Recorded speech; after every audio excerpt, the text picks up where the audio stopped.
Oh, no. There we go. Mm-hmm. Is it working? It's working now. It was muted. Happy Monday. Happy birthday. Happy birthday to whoever's birthday it is. Shout out to all the moms. Ready? Hold on. We got to do this again. What? Hold on. Ready?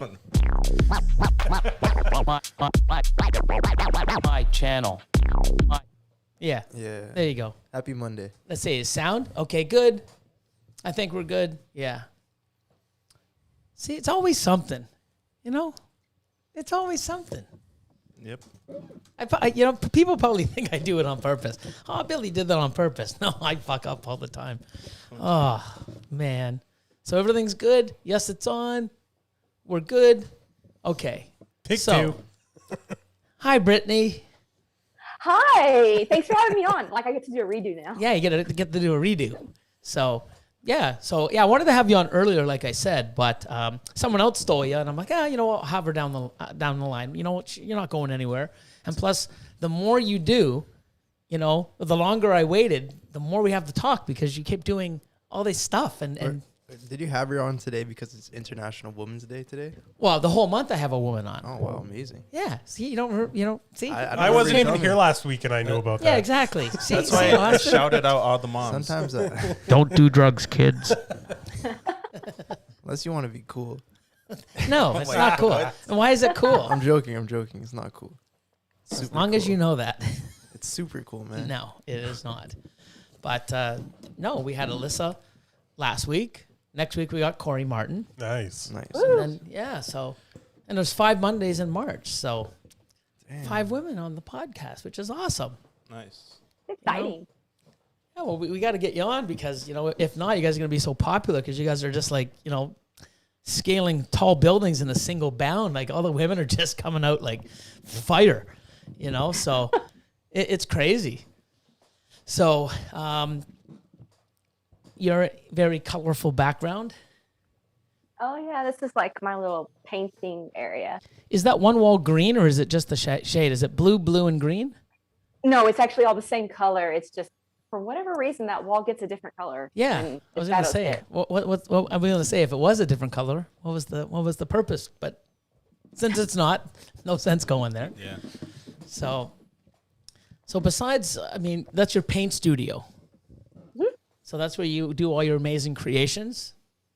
The oil painting and the watercolors I do here. Now, what about your photo? Because your photography, because you do so many amazing photos. You do that there also. You got a photography room. I used to have a photography studio, but my mother-in-law moved in with us. So now my photography stuff is in my little loft upstairs. But because we're redoing the building, we're getting our new state building going.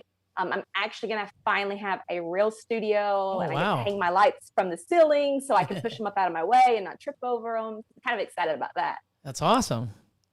So if for everyone out there, even myself, there's so many things you do, I can't even keep track. So what is it that you've I don't even want to say that you've done because that's probably a whole nother thing. Like it's let's start with how many languages you can speak, maybe not fluently, but enough to say that you can speak.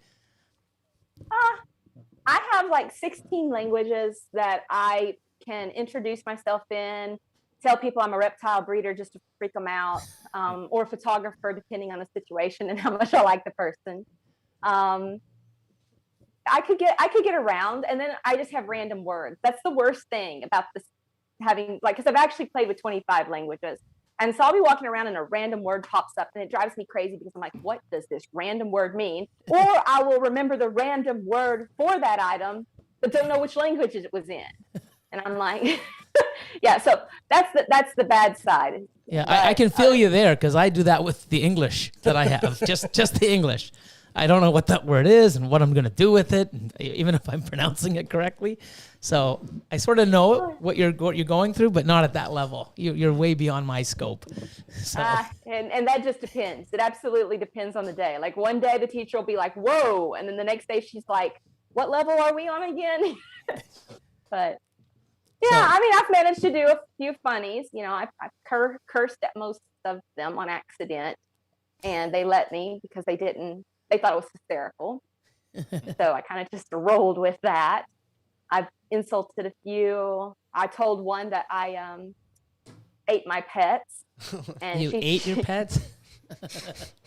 I was so proud too, man. It was in Greek. And I was so sure that I was actually like carrying on a conversation. This was a real one. So she's like, what do you like to do? And I'm like, I like to cook. And she's like, and then I thought she was going down a list of like things I like to do. Instead, I missed the verb. And she said, what do you like to cook? And so I said, I love to cook. I love my pets. To cook my pets is what I told her. And her eyes got like this big and she says, what? And then of course I still haven't caught the air. So I'm like, yeah, I love to cook my pets. And I'm like real happy about it. And she's like, no, you're saying this wrong. And then I'm like, what are you talking about? A cat walks by and I'm like, hey, you're for dinner. I mean. Oh God. Wow. See, that's the thing, man. It's funny because you'd have to sort of watch that. I'm sure that's going to happen over and over. You're going to say something or the wrong, because you know how some languages you got to do things differently, so yeah. It's interpreted the wrong way. Yeah, it's interpreted the wrong way. Mm-hmm. But yeah, eating your pets. Yeah. What do you like to cook? Oh, my pets. Wow. Yeah. She was like, is that why you have so many? Is this an American custom? Oh my God. I breed my own too. She knew that because another time I told her that I'd be right there. I was going to have a quick snack and I told her I was going to have a quick snake and she didn't know what that meant. Wow. Yeah. Wow. So I'll get there one day. That's awesome though. Congratulations. I couldn't do it. I mean, I used to way back in the day. I used to be in a bilingual school and I could speak French, but when you leave home, or when you go back home and no one else speaks French and you only do it, then it's like homework. Mm-hmm. So you don't really want to do it. But when you're in school, you do it because you have to. And then you don't take it anymore. It's like, I don't have to take, high school. Yeah, I don't have to take, French anymore. Mm-hmm. Even though you did have to take it as a prerequisite for something. And, for one of our, I think it was grade 10 or 9. 9 or 10, I think you had to take it. Or 10, you had to have it as a prerequisite. But after that, never spoke a lick of it. So I forgot it all. That's what if you're in the language group, they almost all say that. Either French or Spanish, they learned it, they hated the classes, never touched it again. And then, at 30, they decided, I want to learn languages, and now they speak 17. So Jeez. I'm just trying to conquer the English language right now. Yeah, me too. I'll be good with the English language. So besides that, photography. So how long have you been doing photography for?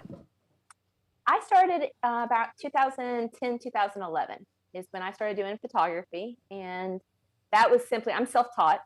So other than I took like a couple editing classes and with a friend, but other than that, it's just mostly either YouTube videos or trial and error.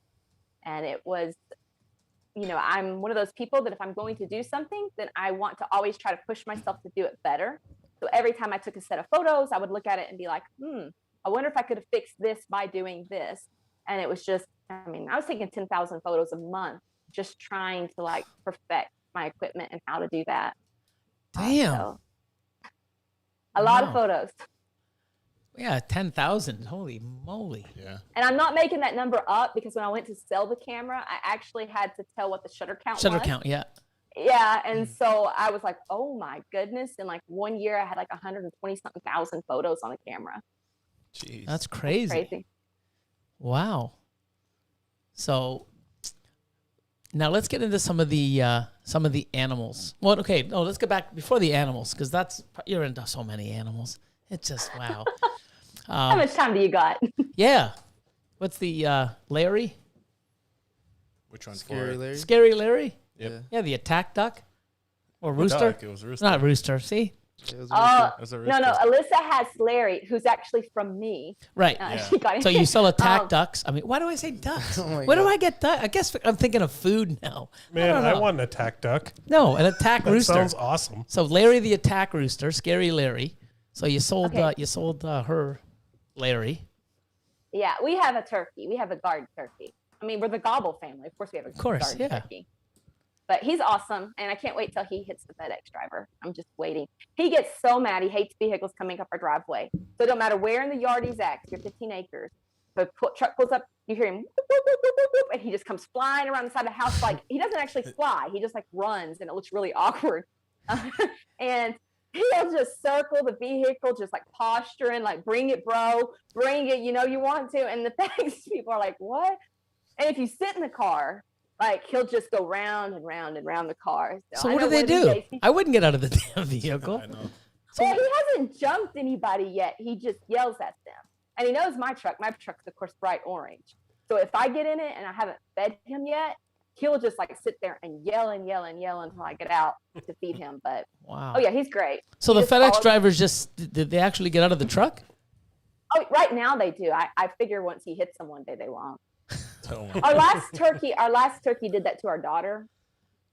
So because we'd raised him from a baby, so we could do family Thanksgiving photos, because the Gobble family should have a Thanksgiving portrait with their pet turkey. And and we did. So we had this wonderful photo. But I don't know if, like, everybody that doesn't raise birds knows this, but turkeys, if you hand raise them, will think that the human is a mate. And my daughter was short. oh my God. Oh no. Oh my So, God. I don't know if you want to know the rest of the story or not, but Johnny laughed a whole lot and I screamed a whole lot. Oh God. Wow. And she was 4 and I guess she was 8. My 8-year-old pops her little hip out and says, I know what he was trying to do. And I'm like, really? And she says, he was trying to make her his girlfriend. And Oh, no. I'm like, yeah, that's what he was doing. That's like why I'm cleaning stuff off my kid. And the little one is crying because she's like, I thought we were friends. I thought we were friends. Oh and my then she God. goes, oh, it must be because my last name's Gobble. He got confused. Oh Oh no. my God. Wow. That's crazy. That is nuts. Yeah. So we gave it to our vet tech because he had a daughter and wife that he wanted to scare to death. So he's like, oh, I'll take him. He didn't tell him what it would do. Maybe you might have some new relatives. Oh, God. Wow. So now do you have the cat still? I don't breed cats. I have like 7 Lycois? pet cats. I don't breed any cats now. Okay. I just have. It's so funny. I bred and showed, these very expensive, incredible breeds of cats. And I have, I still have a couple as pets, but for the most part, I have mutts. Like, they're just like outcrosses, where we were doing to make the health. You want to make it's not called a het in the cat world, but that's essentially what you're doing, is making a het. And, but I had a habit of falling in love with my breeders. So, I have like one that's het for the naked gene, and one that's het for the Lycois gene. They're all neutered. They're just pets. But now they follow us around because they love extra coals with the mice and the rats. So they all wait like dogs outside the door. Jeez. What else do you have? Before we get into the snakes and the reptiles, what else do you have as far as animals? Okay, so I always forget something. Okay, so we have the tarantulas. I have a saltwater tank. We have a few geckos still. We have The black knights, right? So, well, I have a black knight. I have a lemon frost, which some people hate, some people don't. But I have 2 pet lemon frost. I have a black knight, and then I have just one that's a super snow, super cute because it has the eyes that make it look doofy, like cross-eyed. So I love that. And then of course we have the 2 bearded dragons that are red, so they're kind of cool looking. Oh goodness, we have the chickens, we have the turkey, we have a lot of quail, like pet quail, and then we have 4 dogs, all the cats, all the rats, the gerbils, the ASFs, and the mice, tarantula, Arctic fox. I think I got it. Oh, and like I said, then we have fish throughout the house. I think that's all I have right now. And snakes. You have the ball pythons. I've seen Ball python, a boa. We have 9 boas. We have the western hognose. Yep. And then we have a milk snake. And we have 2 of the blue Baroni racers. the Baron's racers with the cute little noses. Mhm. Oh, So, yeah. Just wait. Yeah, so I got a pair of those just for fun. We're waiting for them to grow up. I think that's all I have. Jason from Come on. Morph Mixology. What's up, y'all? So cool to see the girl with the best hair in the game on here. Hope everything is good. That's sweet. Oh, Jason, getting brownie points. So the coolest hair in the game. Wait, was that a dig because of that weirdo that messaged me? Oh, maybe. Maybe. Yeah, it could be.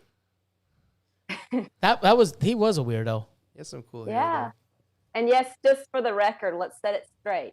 This is my actual hair, but not my real hair color. Because you couldn't tell. Yeah. Oh, Johnny says 3 rainbow boas also. Okay, I wasn't counting them because they're not here yet in hand. You know. Okay. That's fair. Yeah, I guess that's fair. So you breed all your own rodents too?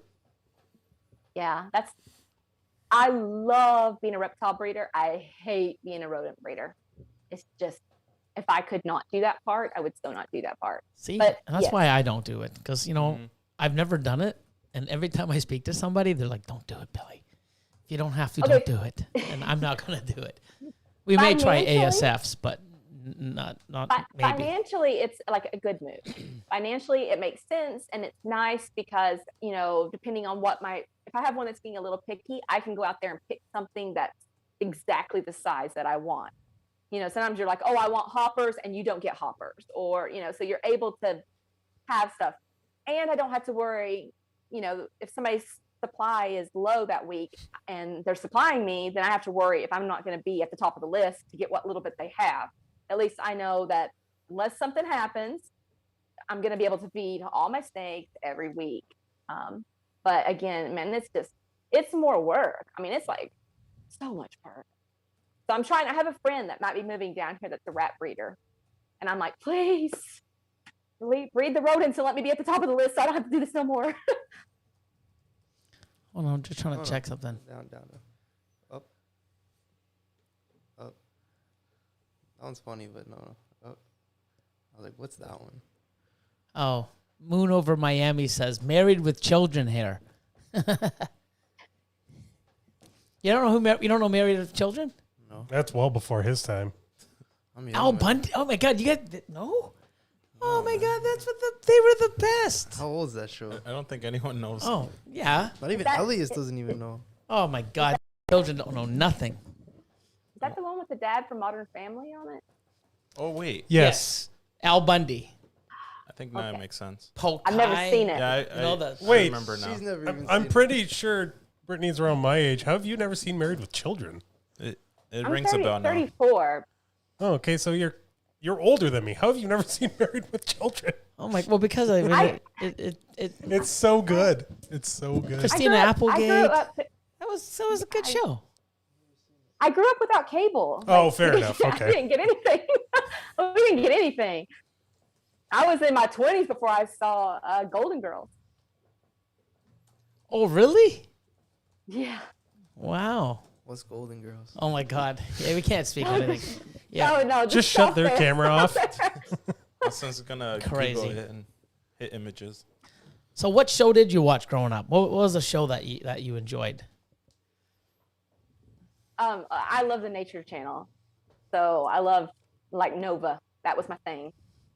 And then I had to watch, my siblings were 8 and 10 years younger than me. So I had to watch a ton of PBS cartoons. That's like, I don't know if you all have PBS.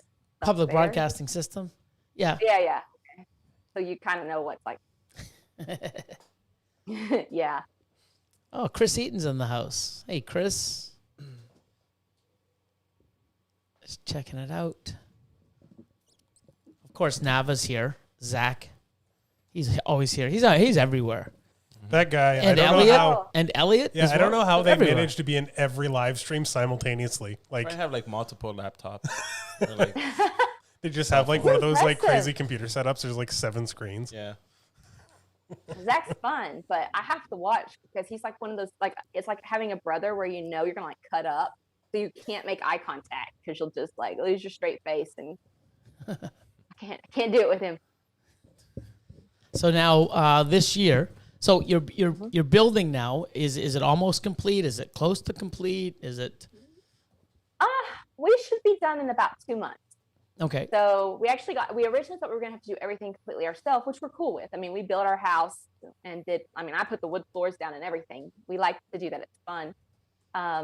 But we met this guy and he was a good rate. He's like, hey, I can work when Johnny's at work. So he put up walls, and then he's like, oh, I've got a paint sprayer. So he's gonna just like hose the paint instead of me having to roll it. So it's kind of sped up a little bit, which is great because, you know, like I said, that we're kind of in a weird place. We have racks coming that I can't set up with snakes that should move, but I can't until the racks are set up, and I don't want to put them up until they're over there. And, you know, like I said, my studio's upstairs, which means every time I want to take a photo of a snake, I have to go up and down the stairs. So I'll be happy to finally be like moved and, you know, have my own space. Definitely agree with It's you. awesome. Yeah, we're almost It's not there. big. Doesn't Nothing matter as how big it impressive as is. yours. Yeah, it doesn't matter how big it is. It's just when you do move, it's almost like you want to get settled in as fast as you can, and then you gotta, you know, like we just got the racks in a few weeks ago. Now they're there. All the animals are in. All the heat's on. Everything's assigned. So now we're actually pretty much now in full breeding mode for this year. Awesome. So That is so cool. we still got a lot of things I'm- still coming in though. But once it's done, it's like, you know, it's been an ongoing, maybe 6 months now since we started. Mm-hmm. So yeah, about 6 months. And, you know, now it's just, you know, we're probably a month away from being totally settled in. So it's almost Exciting. there. Yeah. I can't wait to come see it. It looks amazing in the photos. Thanks. Yeah. I mean, we enjoy it now. It's way different. Big You know? upgrade. Yeah, it's a big upgrade. I mean, everything that we're so used to at the other facility, it's when we got it, we were like, okay, I want to do this because I hate this. I don't like this, so let's do that. So everything that we wished for, you know, like, I want to have no stairs. I want to have it where we can have a, you know, because every time we order anything, you know, they charge you way more, and you have to wait a little longer for what do you call it? A truck with the lift gate. Oh yeah. So then at the old place, we'd have to get the truck with the lift gate, you know, get it down, and then hand bomb it upstairs. And it's just like, man, this sucks. So even when we started doing coconut husk, you know, Rep the Chip came in, nice big couple skids came, and it's like, okay, we got to bomb, you know, 400 of these cocoa blocks, or cocoa. Not, I shouldn't say cocoa blocks, but Rep the Chip blocks. Chip at the time, Yeah. And we had to Austin was on a stair, and I would grab it from the pallet, throw it up. He'd grab it over the stair, turn around, throw it to Elion. And if we had someone else inside, it was just like, you know. It's like almost crazy. like one of those bucket carries, you know, where it's like you pour the water in the bucket, keep passing it. Yeah. But now it's just so much easier. The truck comes in, we just, you know, dolly it right off, and we're good. So that was huge for us. If you ever have a place and you're in snakes or reptiles, do not go on a second floor. Trust me. You'll thank me now. Big time. Yeah. So even the rat delivery, you know, it's like, guys, rats. We're up and down the stairs, lifting rodents up and down the stairs. Oh, it's horrible. fun. Oh man. Yeah. So Yeah, we divided our building. So because we do breed our own rodents, but I breed them in the barn. And of course, every time we get a big shift in weather where that's very hot or very cold, the rats will a lot of times kind of stop breeding. And sometimes that means I don't have exactly the sizes that I want or need. So we're hoping with them being inside the building where we can have a regular temperature, that will kind of not have that happen next year. So that's going to be nice to kind of have everything all in that one area. And then it has the big barn next to it where I can store the cypress bedding and the things like that.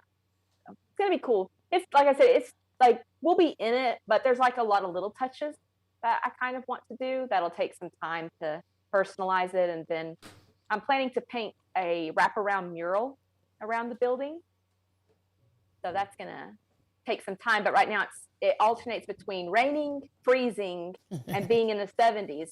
And like you can't do anything with paint outside when your temperatures are changing like that. Yeah, it's crazy. Yeah. This morning I woke up and it was snowing, and then later in the No. afternoon it's 12. What the fuck? I mean, the weather doesn't know what it's doing. Yeah. It's crazy. That'd be awful. It's nuts. But yeah, I'm excited to see your building now. It's, I'm excited. Like, I mean, I keep meaning to post some more updated photos of it. And I think, like I said, it's going to start moving a little faster and actually looking like something, which will be a lot more fun than just, hey, look, lumber against the wall. Yeah. We found some cool paint the epoxy for the floor. I'm really excited about that. Cool. So it's got color shifting paint, which I've always wanted a sports car with color shifting paint. So What do you mean color shifting? So when you look at it in different angles, it's metallic. So Oh, it cool. goes between gold and purple and kind of like a in between color. So as you walk, it Changes. is different colors. That's amazing. Pretty cool. Yeah, it'd be amazing for Austin. He comes back from his water break like, holy shit, guys. Whoa. Fuck, we get no work done at the facility. Like, he'd be just standing there. It'd be amazing for YouTube. You just see Austin going, whoa. Maybe You get those, like, Whoa. He'd be, if I took some like mushrooms or something. I don't know, man. It'd be pretty have you cool. seen those screen printed floors? You know, where they're like 3D, like you're gonna fall. It's like Those work. would be cool. You should go get one of those, Billy, and put it down your hallway. So when he comes in from work, Those are cool. When you know, it looks like the glass is shattering. It'd be pretty cool. Scary. Yeah, but we'd be fucking around with it too much. We wouldn't work. Just like when we got the video game. The video game, we were on it all the time. Now it's just like, you know, I play it twice a week maybe. At least put some work in today in there. Oh, did you? Yeah, I got like 5,000 points. Wow, yeah. That's like nothing. So yours is going to be done in a couple months, which will be great. Can't wait to see it. I'm sure it's going to have your artistic touches. hopefully, I've got some fun ideas, but you know how ideas are. They're like, it'll either be great or it's totally going to flop. So I'm kind of like, just like the mural, you know, like the neighbors are seeing this bright green building right now. I mean, like, I'm not talking like, yeah, it's bright. And Like when you say bright, like lime green or like Probably like fluorescent green. oh, Oh, that's Like- not. someone's just That's gonna- like a fluorescent lime green. Yeah, that yeah, is okay, bright. It has a little more like a sea foam to it. So it's not quite that bad, but it's like you can spot it from several miles down the road. Holy shit. And when I get a burst of energy, I'm like, yes, let's do this thing, you know? So I did the front and the side that you can see from the road in like 4 hours that day. Like I drove to the paint store, bought the paint and did it. So all the neighbors were so confused because it was gray and had been gray for a really long time. And then the next day they like get out with their coffee and there's a green building. So we were talking to one of them, he goes, it hasn't always been green, right? Like it wasn't always that. Checking the senses. Yeah. Yeah, so that's fun. But if it doesn't end up working out, it's just going to be like painted over and be a nice sedate green. And then they're going to know that the mural didn't work out. oh man, you should just green screen something on it. That would be cool. Yeah. I'm hoping if Yeah. it works out, I'm kind of doing the environment is going to shift from the front of the building around the side to around the back. And so in one part, there's going to be like a hog nose in, you know, like it's kind of deserty setting, but then it's going to slide over, have a rainbow boa coming kind of on a limb off the side of the building. So that's kind of the idea I have going. But again, Have you sketched it out, or you just gonna freehand it, or are you gonna sort of sketch it out to see what it looks like visually on paper, or are you just gonna? I'm doing a rough sketch on paper, but typically I'm a pantser. I just like go for it. So, but I took pictures on my iPad so I can kind of just real quick overlay and say, okay, so I have this much space for this snake and this much for this animal, but I'm not going to actually fully draw it and paint it on the iPad. I just don't want to do the work twice. Cool. And we're going to see if that bites me in the butt. Well, you never know. I mean, it's sometimes it just flows, and sometimes it's like, oh, I should have thought it out more. So I'll be taking a picture from like a mile down the road. I'll be like, see guys, I painted that right up there. Wow. No close-ups. So, what's Johnny been up to lately? And I see him in the chat. I never ever get into where you know, I'm watching a live and he makes an appearance, because I've missed quite a few of them apparently, and there were some good ones. Yeah, I think on Kathleen's he made an appearance. Yeah, he was in one of your dresses. Like, Oh, man. Johnny, man, like I'm just waiting for, you know, something to go on in the background behind you. Not like I'm encouraging you, Johnny, but It sounds like you are. Do you know how many people are encouraging him on Facebook now? It's ridiculous. He's already done the stripper dance with the water hose. Oh, the water hose with the car was funny. Oh my God. I put that song to it, you know, the one where it's like, somebody come get her. She dances. Yeah. Yeah. So he's mostly working. A lot of vet work. They've been really busy. I mean, a lot of places kind of slowed down, but his office got slammed. I think their business grew like 30% last year. What's the main reason for that? More people getting pets because of COVID and them coming in for checkups and shots, or? I think it's multi things. I think one, a lot of people did adopt an animal because they were at home. I also think more people noticed problems because, like, being home more. A lot of times, like you don't really notice, oh, my dog's scratching, until it's like tore a hole in itself if you're not home. But if you're home all the day, it's going to start irritating you when you see it scratching. So I think you got a lot more of that. And then in our area in Tennessee, we didn't like fully shut down. Like we had like a little while where we were under like, unless it's important, you should stay home, but it wasn't enforced. And a lot of the vets in the area just like basically shut their doors and said, no, we're just not going to see you unless basically you're hit by car.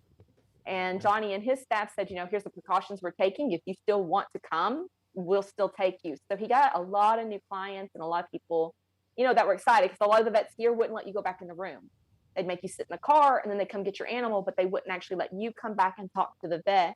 And a lot of people weren't happy. I mean, that's their babies. Yeah, they don't want. I heard that here in locally. Someone brought their pet in, and it was like handing them off at the door. They had to wait in the car. Goes in with your pet, comes back out and hands it back to you. It's like, wow. And, you know, we'll discuss everything over once you pay your bill, and we'll give you a chat over the phone. What the fuck? Like, wow. Okay, thanks. Yeah. You know what I mean? Yeah, like, lot. Yeah, that was happening a lot around here. And a lot of the people are just like, no, if somebody else, you know, is going to. Yeah, you want to be there, of course. Yeah. It's like, would you send your kid in, you know what I mean, to the doctor without being there? Like, I wouldn't. I mean, well, it depends on their age, but. Well, and how do you feel like you really gave them the note? You know, like, I mean, it's like, okay, I'm here because unless it's just for shots. If you actually have a concern, then you can say, you know, well, yeah, I noticed this. But if they take it back, now the doctor's going to be like, well, did they notice this, or this? Because he needs to make a diagnosis. Yep. Now what? You've got to go back out again. Why not just have the owner stand there so they can say, and that gives the doctor a chance to make a better diagnosis because he's getting more information. Right. Or she is getting more information. You know, because especially if you know, you bring it in, say it's like, oh, it's, you know, looks like it's dry heaving. I'm just saying. Yeah. Oh, well, has it been doing this? Have you noticed this? Have you noticed this? If you're not there to say yes or no, he's just like, I mean, it's so stupid. Like, yeah, you know? you're just guessing. I mean, exactly. It's, I don't know. And again, these are people's babies. They want to see the doctor's face when the doctor says, this is fine, or this is what I would do. You know, there's that human factor, that human interaction that you want. So he got a lot of new clients. They hired a new associate on, and he sold his vet practice out to a big corporation a few years ago. And so he will be finished with his contract and can retire in a year and a half. So he's kind of working on his exit, I guess you could say. And that's kind of keeping him really busy because he's trying to train them to take over that managerial vet part as well. Cool. So yeah, it's pretty cool. It'll be exciting, although I'm not sure, like, me and him together at home all the time. Every time we're together, we start something new. Like, we cannot go on a road trip, a vacation. We cannot go anywhere without starting a new business or buying a new animal or doing something totally crazy. Like, oh, let's just buy a piece of property there, piece of swamp property, So we do really crazy things when we're together every single time. He's going to be here all the time. Like, who knows what we're going to do at this point? Wow, put an amusement park in the backyard. Yeah. Yeah, Gobble Land. Yeah, Gobble Land. He might do it. Turkey land. Yeah, I mean, it has to be Gobble Land. Yeah, but they have an intact turkey defending it. Hey, he's bad. Don't underestimate the turkey. Yeah, he's They're gonna. kind of scary. Yeah, I haven't been around turkeys except these guys. That was a good one. They're not impressed, but I thought it was good. But no, I haven't been around turkeys or chickens. But what scared the shit out of me one day is we have Canadian geese. Those are scary. They're big and they're scary. And Yes. what happens is, I guess we didn't see the big one. I got out of the truck, and this is when we were doing cameras. And my friend saw it. It's like, oh, look at the little baby geese or goose, whatever you call it. And he walked over to it and was like, hey, what's going on? And all you see is like 12-foot wingspans. The thing started flying at the guy. And, I mean, he's like 6'3". He's a big guy. And, I mean, he looked at me and he just bolted. Like, this thing was like an attack mode. And just, wow, nuts. You should tell this story about the guy that used to work for you. Okay, yeah. Yeah, so here's the funny thing. If you've ever seen a big Canadian goose come at you, Yeah. okay, I mean, that was my first interaction with one, and I wasn't even the one there. I was at the truck, and Buddy walked away from the truck to go look at the duckling or the geeseling or whatever. Gosling. Gosling? Not Ryan, Gosling. right? Not Ryan? Okay. If I ever have a Gosling, I'm going to call him Ryan. Hey, this is Ryan Gosling. Obviously. Pretty my bad, I turkey know. was named Butterball. I mean, it's Yeah, just like I mean, go with yeah, the it has to be. So, I mean, I was terrified, and I wasn't even close. But this thing was just, and it was just, wow, and it was like lightning. So a guy that used to help out at the facility for a bit,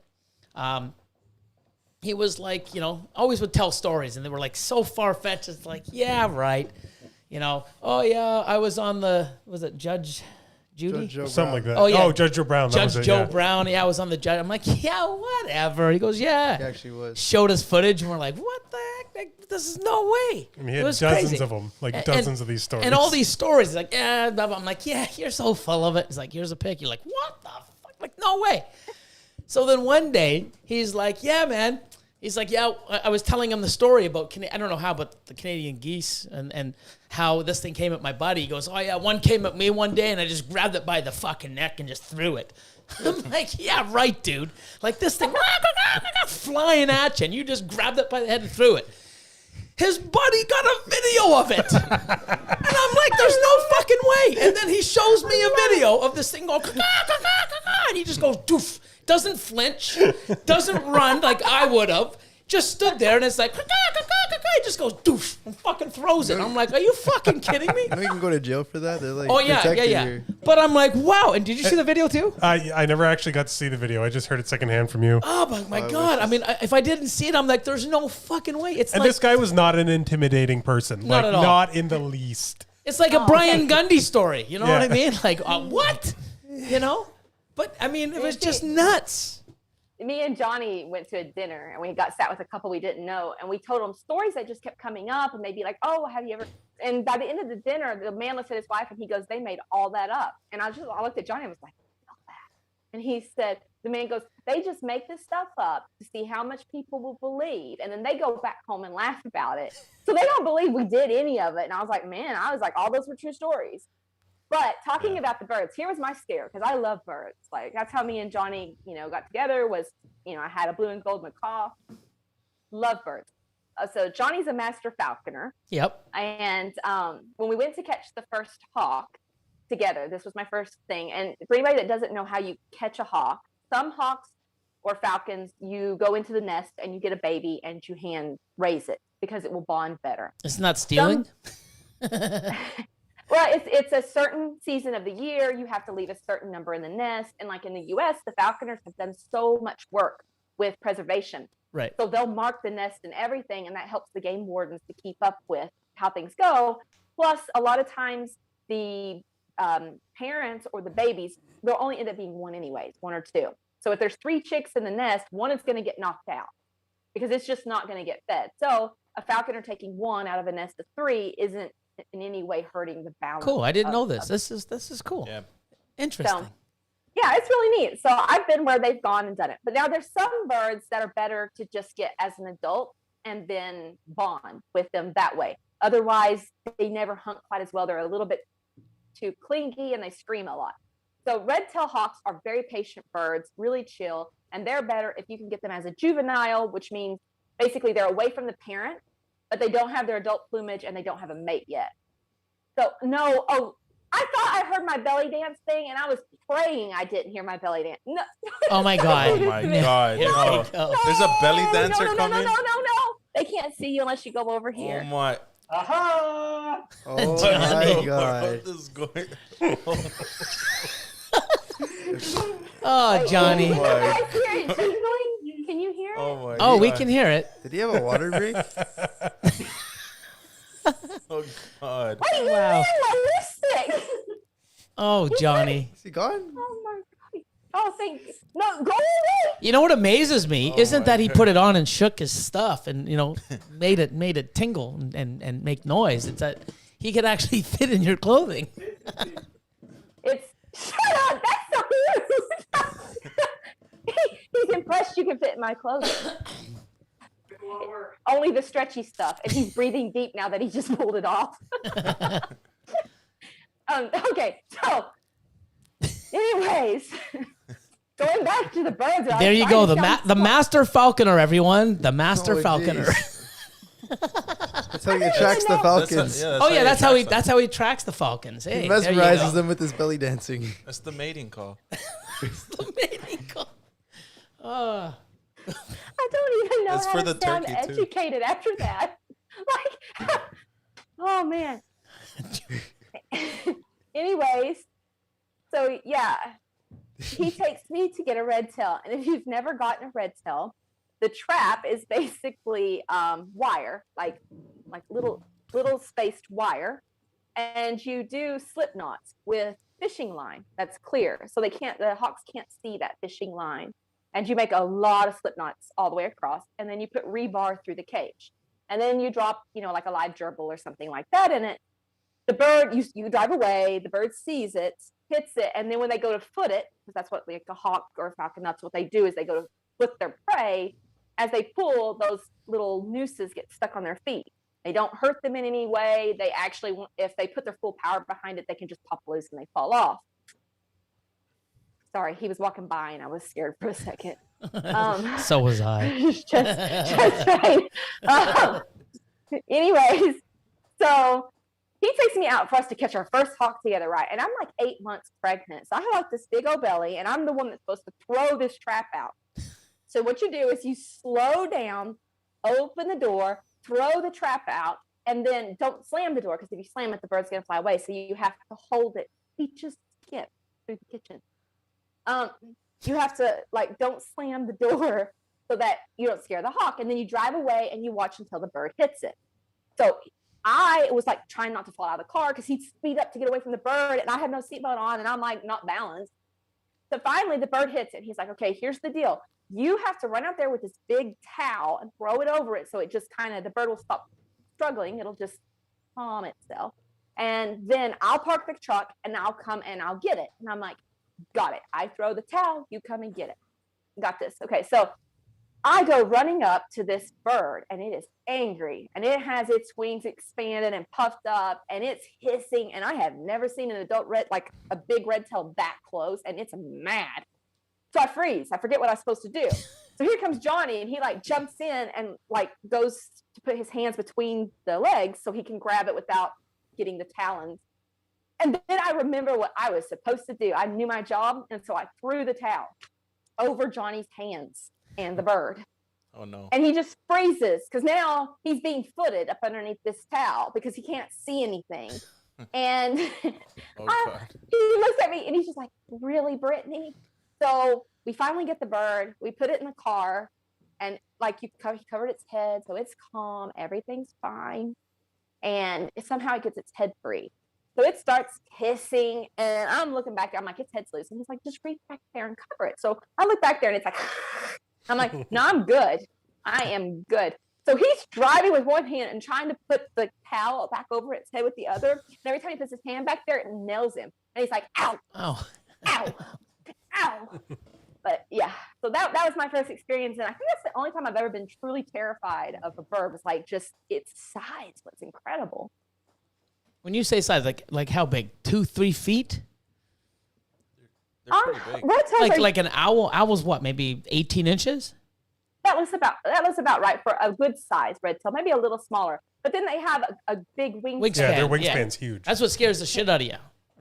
Yeah, and then imagine they're puffed up to look intimidating. It's impressive up close. You know, I just had never seen one that close. But we became cool because to bond with them, they hang out with you on their little perch. So we watched Iron Chef like pretty much all day. Loved it. With the Like, bird. with the bird, and the bird loved Iron Chef. And if you just left Iron Chef on, it would go into a daze and fall off of its perch and just keep watching. And I don't know if it was the fish or the movement or what, but it would go in a daze. If you change the channel, it'd hop up and start getting agitated. And if you flipped Iron Chef back on, it would just like chill again. Wow. I was like, cool, I'm cool with Iron Chef. We watched all the episodes together. That's awesome. Wouldn't be something I'd do. Catching a falcon? It was fun. It got loose in the living room once and did a couple loops around. What about the And other Johnny- animals? Like when your cats walk around, does it freak it out, or is it? Well, like everybody always asks us that, like, how does something not eat Oh it? yeah, And I mean, to me, I just think it's a standard question. You have this big ass hawk or falcon in your living room on a perch, and you got all these domesticated. Well, I wouldn't even say domesticated because yours are all like, wolf cats. You know what I mean? Yeah. Lion cats and all that, like whatever they are. They're all walking around, and there's this falcon sitting there watching Iron Chef, probably getting hungry. And at the time, we just kept the cats up. So when the bird was out, the cats were up, and vice versa. So it worked out. Now, Johnny had a hawk he raised years ago, and he had a Jack Russell that would hunt with him. But it was a little tiny Jack Russell, and it snuck past him into the hawk house. It's called a mews, and that's where you keep your hawk. And the hawk jumped him because it was hungry, and this little thing just came in. Well, as Johnny continued to work with this bird, the bird recognized the Jack Russell would kick up squirrels. So it looked at the Jack Russell as food. But this was a terrible bird. It hated to hunt. It just it would like go and sun itself for hours while Johnny's like, he has ADD. He can't sit there for hours waiting for the bird to like back.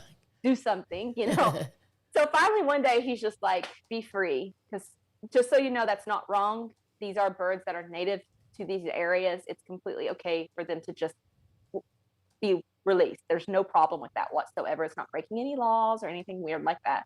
So he just like, be free. Well, it flew to a park, and he got a call from the game warden. The game warden's like, any falconers have lost a bird recently? And he's like, why? And he said, what does it look like? and he explains it to me. He goes, yeah, that's my bird. And he goes, but how did you catch it? And he goes, well, there was a man walking a Jack Russell, and it came down on it. So Johnny gets there, and the Jack Russell and the owner there, and he looks at it. He's like, is your dog okay? And the man's like, oh yeah, it's just a couple scratches. And Johnny's like, man, I'll fix it, whatever. And the dude's like, that was the coolest thing I have ever seen. You're not. I'm like, okay. But yeah, it's fun. I guess it would be pretty cool, a big falcon coming down and attacking your dog. I mean, it's not like a natural experience you're gonna have on a daily basis. Oh yeah, it's you get a lot of attention when you go like work with hawks or do the hunting. It's pretty cool. So he's hoping in a year and a half. He doesn't have one right now, but in a year and a half, he's hoping to get really seriously back into it. That's awesome. No, that is pretty cool. That is neat. I'm looking forward to taking photos. To like be that up close. So we've got some cool photos. Like I'm like, okay, so I'm gonna lay under your glove, and you're gonna have it land, and I'm gonna get these shots like it's coming. So that's what I'm looking for. Now, does it come? does it come back to your hand with a call or a whistle, or is it just no? I mean, is there a sound or? I think my understanding is three things. One, there is a whistle, so that is the main thing. Okay. Also, red. Like, these things will lose their mind at the sight of red. And Johnny didn't warn me that until I walked through in a little tiny red house coat, and the bird jumped off the perch and tried to nail me. And he's like, "Oh, by the way, don't wear red around it." I'm like, "I thought we were friends, you know?" And then he's just like, the bird's like coming at me in my living room. So he's it's like a bull. That looks he's like, "That looks like blood." So basically, you'll notice a lot of times falconers will put a little piece of meat on their hand, and the bird will see the red, and their eyesight is incredible, so they'll come back. And then sometimes it's just straight up, they know the routine. So we went hunting, we caught a squirrel, my prey is gone. Oh, he's got the glove. There's going to be food. So basically, the way falconry mostly works is that they believe the humans are stupid, and they're an easy way to get food. So I'll follow him around because he gives dumb. me food. I can eat for free, Cool. Very cool. That's crazy. Yeah. I never knew any of that. Well, now you know. That's cool. It's pretty cool. I like it. I was studying to get my apprenticeship so I could do it, but too many things in my life. And I said, you know what? I'll just enjoy your birds for the time being and not worry about that part. So I see some people are saying that it's illegal in some states, and I don't even know if it's illegal here to have a falcon, or do we know? Yeah. Can you have a falcon? I know somebody that Doesn't does Will it. have one? Probably in certain areas. Will? I don't know if Will has one. But I know There- somebody that's a falconer here. in Yeah, no, Ottawa. I saw Will. Actually, Will does have a I don't know if he has one, but I know he went and he did that where he was actually somewhere. He had a glove. and- MBK, what's his name? Antoine. There's a lot of rules. Cool. I guess let me Does say it? this. There are a lot of rules. And like when I said I was studying for an apprenticeship, this isn't like easy stuff. This is like hard. This is a So book not that 10 you multiple choices, No. This is like you have to know like every little piece of the anatomy of the bird. I mean, like these are hardcore. I mean, you study for months to take this test. You're inspected by the wildlife and fisheries to make sure that you're keeping them in good condition. You're keeping your mews, your house. There's certain birds you can't have that are illegal to own.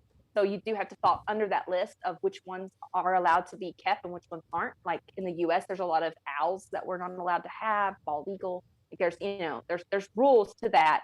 There's also rules depending on your level. So as an apprentice under a falconer, because you can only for so many years you have to be under someone else that's a master falconer that's teaching you and guiding you. There's only I think 3 birds, red-tailed kestrel, and I think it might be a Harris hawk. I can't remember the third one, which are basically like very forgiving birds. They're birds that, are very plentiful in the environment, and they're not likely to cause human bodily harm. They're a lot more easily trained.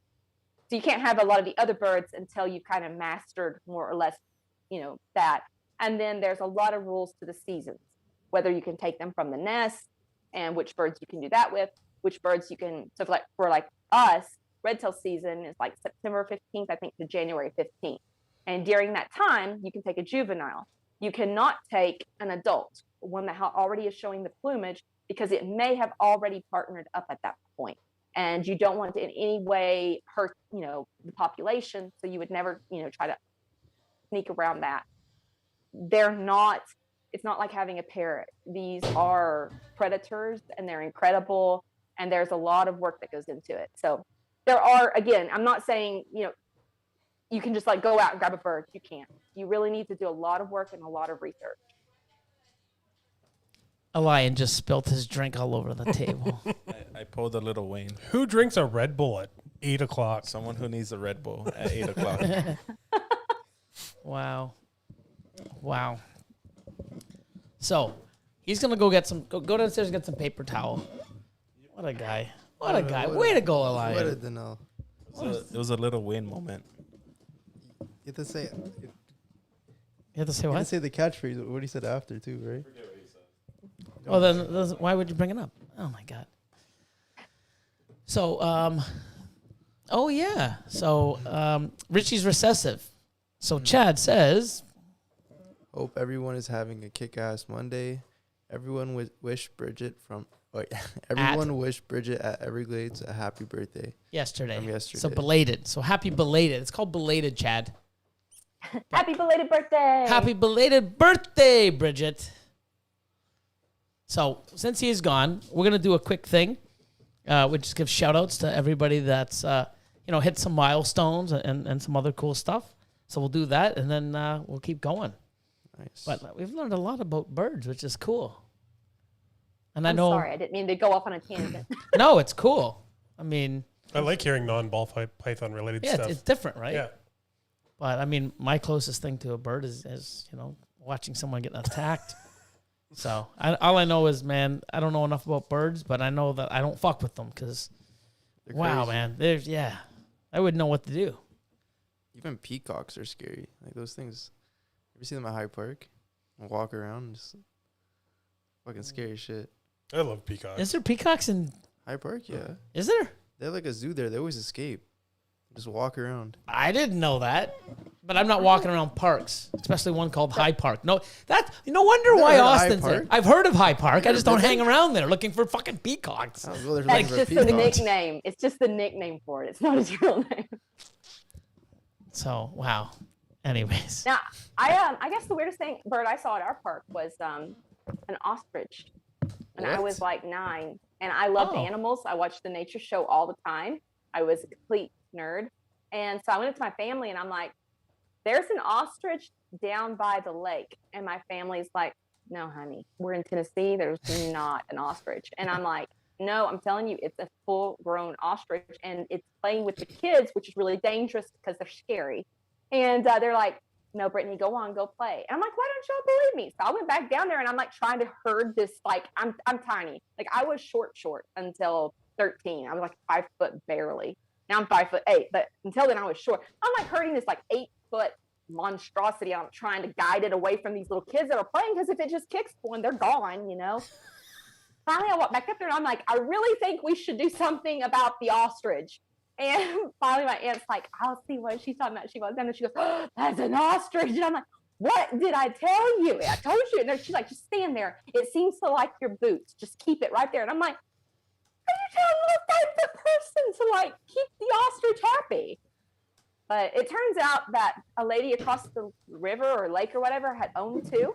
And she thought they wouldn't cross it because they don't tend to like water. But construction had scared them. So it had swam. And it ended up in this nature park. And the guy came and he like roped it like it was cattle, threw it in the back of his truck. It was really cool. really? Yeah, but nobody ever Wow. believed me. I'm like, yeah, there was like an ostrich at the park in Tennessee. No, there Oh, wasn't. that's crazy. Wow. Okay, so let's get to this. Ready? Here we go. It's time for shoutouts of the week. Okay, first we have B&H. They had their very first clutch. Congratulations. First ever, I believe. Another first ever is Nick from Eden Morphs. He first ever egg hatchling. He had 7 eggs, and he maternally incubated them. Whoa. Yeah. Very cool. That's hard And to do. he hatched all 7 of them. They all hatched out day 53. Maternally? Yeah, Holy crap. between day 50 and 53. Wow. That's Yeah, insane. which is awesome. And it was a Coral Glow Enchi pin times Super Enchi. So pretty cool. One thing I've never done. Have you done it in maternal incubation? Oh no, I haven't. I think it's cool though. I think I got to try it because it's like I see more and more people doing it, and it's something I've never done in I've been 18 years breeding. I planned to do it last year, and the girl that I planned to do it with, I was all prepped and ready, slugged out. I was like, it's a sign. Try it next year. Yeah, but that's crazy. I mean, congratulations. That's awesome. But never mind his first ever clutch. And an maternal incubation. Like, what? It's hard to do. Crazy. Yeah. So B&H and Eden Morphs, first clutch ever. Congratulations. Welcome to the club. It's amazing. It's it keeps getting, it never ends. I mean, it's It's always amazing. I love it. Pretty neat. Yeah. So I can't wait till we get our first one. I think we got another April. We got to wait another month, 6 weeks, 5 weeks, 6 weeks until our first ones. But we need more to go in the incubator still. 500 on Instagram, Blue Jar Pythons. Yeah, she just started, and now it's, bam, 500 already. Nice. Wow. The youngins are starting to kick some ass, too. It's awesome. 1,000 followers on Instagram. We have both Royal Morphology and Ribbits Reptiles. Ah, cool, man. That's awesome. 1,500. We have Warren's Morphs. 2,000 on Instagram.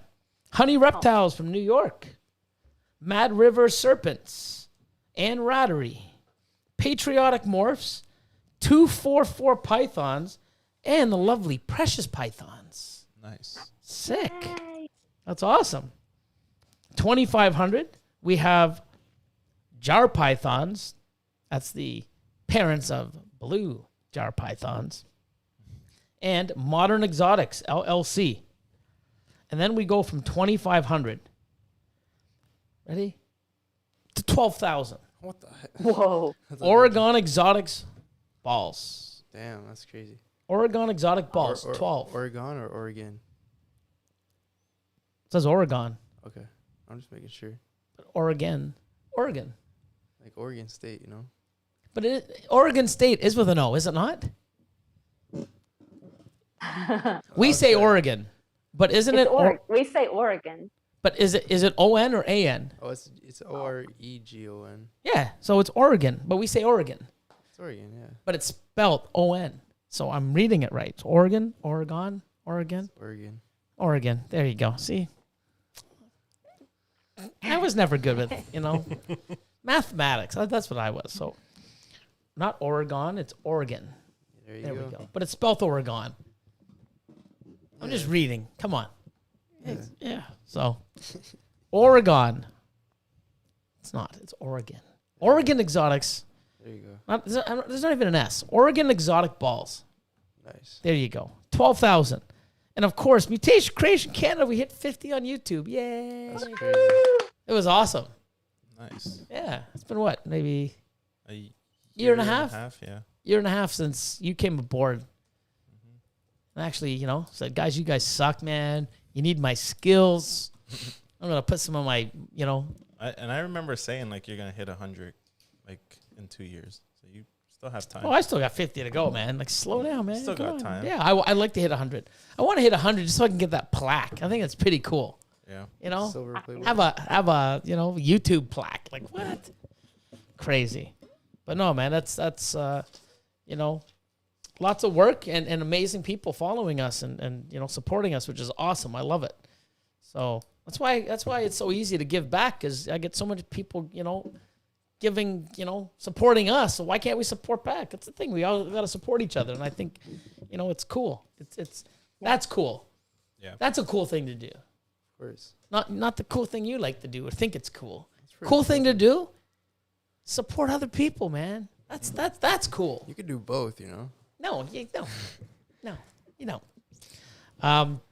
Artist of the Week, 5L Metal Designs. Design and manufacture metal signs. There you go. Wow. Jesus, Billy, come on. Metal signs, metal art, and custom unique designs to suit your needs. Everything that I just said, all the people, all the links are in the description below. All of our info and yours. I don't know, Brittney has so many. Probably took it all. Brittney Gobble art, Brittney Gobble photography, Brittney Gobble killer attack chickens and ducks and whatever else. I don't think she has ducks. Well, whatever. You never know. She might start ducks next. You get one of those birds. Go get a duck. They're gonna come back with a duck. Come on, man. They got these things trained. Yeah. Jeez. We should get a Larry for the. You know what I mean? Beware of rooster. Instead of beware of dog, that'd be cool. Just have a little rooster walking around the facility. I don't know. Probably fight Catherine. What? Catherine and Oh, because she's small. They'd just be like in the back room just fighting. Be attacking each other. I got 100 on Catherine. I'm sorry. Eating the chicken. It's a rooster. Or the rooster. I say duck, you say chicken. What do you say? Oh, man, you took my duck. Yeah, duck, duck, goose, chicken, whatever. Oh, Wait, isn't cockfighting illegal?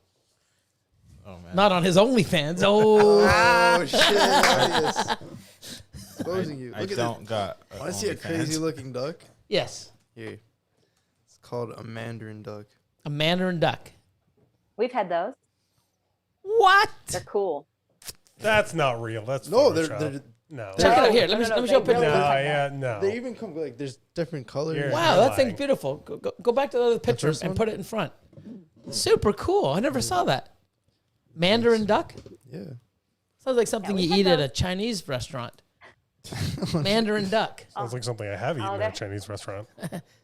That's beautiful. They're fun. And I think Johnny was selling their eggs for like $6 for $100 at one point. Whoa. Pretty cool. We also had golden pheasant, which don't look real either. If you've ever seen a golden see pheasant, this. it's No. unreal. Are the males usually this colorful, or is it? The It's female. only in the mandarins and the golden pheasants, only the male is attractive. The Yeah. female is What the just heck? brown. Yeah, I seen the female. It kind of looks just brown. Yeah. Yeah, makes sense. Oh, wow. What's And- that? That's the golden. Cool. And in ducks, one of the ways you can kind of tell their sex is the girls never shut up. And that is actually not a joke. That is for real. Damn, it's International Women's Day. I know. To be like, You're oh, saying see how much this? noise that one's making? That one's a girl. It's actually not a joke. Oh, jeez. Oh, Earl from Lone Star. Here we go. Hi, Earl. What's up, y'all? Brittney, Johnny is my new hero. Oh. You gonna start an OnlyFans? Oh man. Oh, I pray not. Please. I Yeah, don't think I could handle that. no comment. We got DNA Reptilia says, at Brittney Gobble. What is your go-to lens for your reptile photos? The Sigma 35 millimeter 1.4. That thing is sharp, sharp, sharp, sharp, sharp.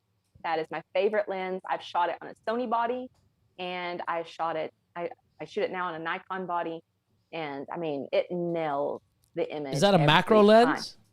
No, it's not a macro, but it's so sharp that you will nail your shot and you can crop in. I love that lens. So Sigma It's a Sigma 35 millimeter 1.4. 1.4. Yeah. Cool. If you like a zoom, then and you want a sharp one, usually that 24 to 70, 2.8 is what you're going to go for as a studio. I mean, that would be like my go-to then. But typically, if I'm can only take one lens in the studio, it's going to be the 35 millimeter Sigma. And I should say it's the Sigma Art. The old Sigmas were cheap.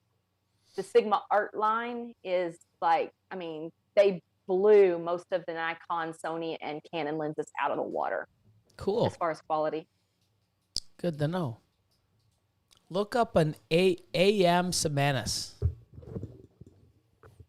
Austin. Oh, A.M. Samani. That's the black rooster. Oh, Yeah. Samani. Of course I pronounced the S when I'm not supposed to. Damn it. I'm going to get this English language down one day. Yeah, that was the one that a lot of the snake people had fun with because I had a big black rooster. And I'd be Whoa. like, don't you like my big black rooster? Yeah, I don't think they said rooster. That's not what they were saying. They're like, bring that to Tinley and let us auction it off. I think they're Wow. gonna have way. Are Yeah, but they're cool. everything- They're- Are the eggs black too? no, that's actually a fake thing that went around. The eggs Oh, yeah. were just kind of a creamy brown color, but the meat is black. So we cooked Whoa. one, which, you know, these are really, really expensive chickens, but we had an extra rooster. So Johnny's like, we're going to eat it. So I made chicken and dumplings, and It's black? it's It's black. it's disturbing. And so it was delicious, but I had to like eat not looking at my food because there was like all this black stuff. And Johnny's like, this is fabulous and it adds color. And I'm like, no, it's not working for me. Yeah. Look at this. That's one that's like skinned.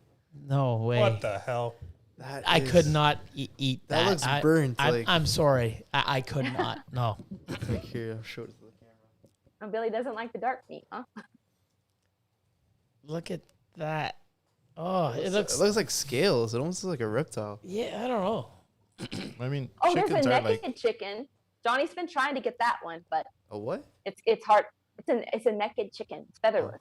Naked? oh, Yeah. oh man. Naked. Naked. That's how we say it in the South. Naked. Naked? It's naked. It's actually featherless, but yeah. Hopefully Johnny doesn't come in featherless and naked. I know. I will cut the feed before that happens. Oh, don't worry. I've already got my fingers on the exit button right now. I see Just any so we're skin, clear. I'm done. It's over. You know what I That's mean? the line. That is the line. I After- am seriously out of that point. After this show, Billy's going to look into getting a delay put in. Yeah. The whole time I was talking, I was like, am I hearing? My belly dance belt under the bed. And I'm like, what are my kids doing? Why are they under my bed? I could not figure out why I was hearing the jingling the whole time. Him trying to get it on. Oh man, Jingle, jingle, jingle. What the hell? that's funny. Wow. The best part was there was a moment when you realized, and we could see it in your face, face. on camera before he got on camera. It's like, oh no. Well, like, what would your face look like? Oh, if you just absolutely. It was something pure dread. It was great. I'm not sure. I don't really want to find out. It's like, And to be clear, I wasn't sure exactly what he was wearing. You know, like I could see the top part, but there's a counter in the way, so I wasn't sure what. Was you had to do a bottom double either. take. Like, what the? Yeah, I am impressed though. That's a size 4 dress that he slipped into. Wow. Here's a question we got from Nick White. Which Nikon? Wow. Which camera? No, which Nikon camera? I don't know how I got What the Canon. fuck? Like it's. It's not even the same company. I know. It's not even the same letter. It's not even the same words. I know. I'm blaming my age. Which Nikon camera would you recommend for a beginner for the purpose of taking photos of snakes? Okay, so this is a fun question. I've heard really, really good things about like the Nikon 7000s and the Nikon 700s. So I haven't shot with those. I have researched the 700 quite a bit, or the 750, really good. But let me back that up. I have shot with Sony, Canon, Nikon, and Olympus extensively with a lot of the lenses. And like, if you just straight up as a beginner, you do want to learn, you want high quality photos, go Sony every time. I bought Nikon again when I switched this last time, and I debated. And I went with Nikon only because Nikon and Canon, you can get a lot of really good used deals on wildlife lenses, the big lenses, because there's more of them that have been made. So you can get older models. And Sony doesn't really have that. So I went with Nikon and then realized that physically I can't carry a great big lens. So now I'm stuck with Nikon because Johnny's like, I am not letting you switch again. But Sony their technology is so smart at this point. They continue to give you updates. So as they come up with new technology, they will update it. They have the animal eye focus. So it actually, like, you know, cameras for a while have been able to track the human eye. It will actually track an animal's eye and lock focus on that automatically. Their lenses are really great, and they're fast, and they're sharp, and they're light. Yeah. So if you want Nikon, I would look at the 7000s or 750s. But if you're not stuck on Nikon, I would seriously go look at Sony. Awesome. Mm-hmm. And he also said, what is your werewolf cat's temperament like compared to other cats? Okay, so that does hit or miss. It does depend on the individual cat, of course, a lot. But you have to remember, when we were taking these original cats in, they were feral cats. They were from feral colonies. I mean, I went into one house and we were live trapping them. And in the house, we were live trapping these cats. That's how. So we worked really hard on the personality to get that barn cat to a domestic cat. But they're not, I mean, it takes years of breeding to, you know, change everything as far as personality and things like that. So I have had a lot that you could not peel off of you. They were so snuggly. And then I've had the other ones that don't really want human contact, and they just want to watch you and stalk you around your house everywhere you go. So you can get anything in between there. If you love the look and you're okay with it either way, you know, ask your breeder what the parents are like. If you really, really want a cuddly cat, then I would probably look at something like a ragdoll or a breed that's, you know, been bred for many, many, many years to have that chill personality. Like we're very playful. If you want a cat, you can trick train. I even did cat agility with one. So yeah, they're pretty cool. They're a fun cat. But wild. I'm very glad I got to see some in person. They keep you on your toes. Yeah, hit or, like I said, it depends. I mean, some of them are just the sweetest you can imagine, and then some of them are just kind of indifferent. I mean, but there's cat breeds that are indifferent in general, like, you know, mini Siamese are kind of like, and it's a cat thing anyways, is it not? It's crazy. Like at one point I had 8 breeding females that would just run the house, and they would run like a pack. We had the one in the front and the rest would run, and you'd hear them coming and you just brace yourself because they'd go up over your back and across the couch and down the hallway, and then they'd split off, and that you could feel, and there'd be like one under the couch and one under a pillow and one up looking at you here, and then the next thing you know, one's like on your head. So it was crazy. Like, you know, most cats are just chill and look for the sunny spot, not a Lycoy. The Lycoy are gonna they're gonna mess with you. Yeah, I'm not really a cat guy. That's just because you don't have one. No, I used to. They're the best. No. Yeah. I just like that you don't have to take them for walks. Yeah, but they're not as well, some of them are, but they're not as like social as like maybe dogs. Oh my God, have you seen my Maine Coon? Yeah, that's what I mean. Like some of them are like. Yeah, some cats are. Oh my God. Ugly. Cascade Critters asked, do you think it's better to use a blank white background for Instagram, or add items into the back, or switch up the background color? Okay, so my personal opinion, number one, is white is hard to nail. Like, unless you know your stuff and you have a crazy amount of lighting, you are going to struggle to make white look good. So you're either going to wash your animal out where your animal's not going to look good, but the white looks pretty. Or if your white balance is even slightly off, it's going to make your animal too warm or too cool. So white is a challenge. I'm just like putting that one out there first. As far as what I've played around with, like going with one color, then going with another. I get the most feedback when there's a pop of color in the photo, like a major pop. So I get more feedback if I'm tossing in yellow and purple backgrounds, throughout my feed, versus if I stick with just plain white or even just the plain black. So I would say, I mean, you want something when somebody's scrolling, you want something to stop the eye. You need to stop them. And of course, I mean, a lot of times the snakes do it. Come on, I mean, we're scrolling and say, oh my goodness, Billy will post something, and I'm like, But, sometimes it can help, especially if you're trying to get the whole animal in the photo. You're not seeing, it close up. Having a background that you either nail, so it's like perfect, or having a color that just makes the eye be like, wait, what am I looking at? And also remember, when you do your colors, that try to go for opposites. So not just because it's a yellow snake doesn't mean you need to put it on a yellow background. That can look cool, but you can also do contrasting colors. Like when a painter is painting, they're going to try to do warms and cools, blues and oranges, and purples and yellows. And those contrasts actually are more interesting to the human eye. So think about that when you're photographing your snake, not necessarily like, what would look good with yellow? Purple's going to look great with yellow, even though that's not going to be where your mind originally wants to go. See, now we got to set up. We got to get some sort of cool thing to pose our snakes on. You already have your walls. Yeah, but okay. So quick tip on that.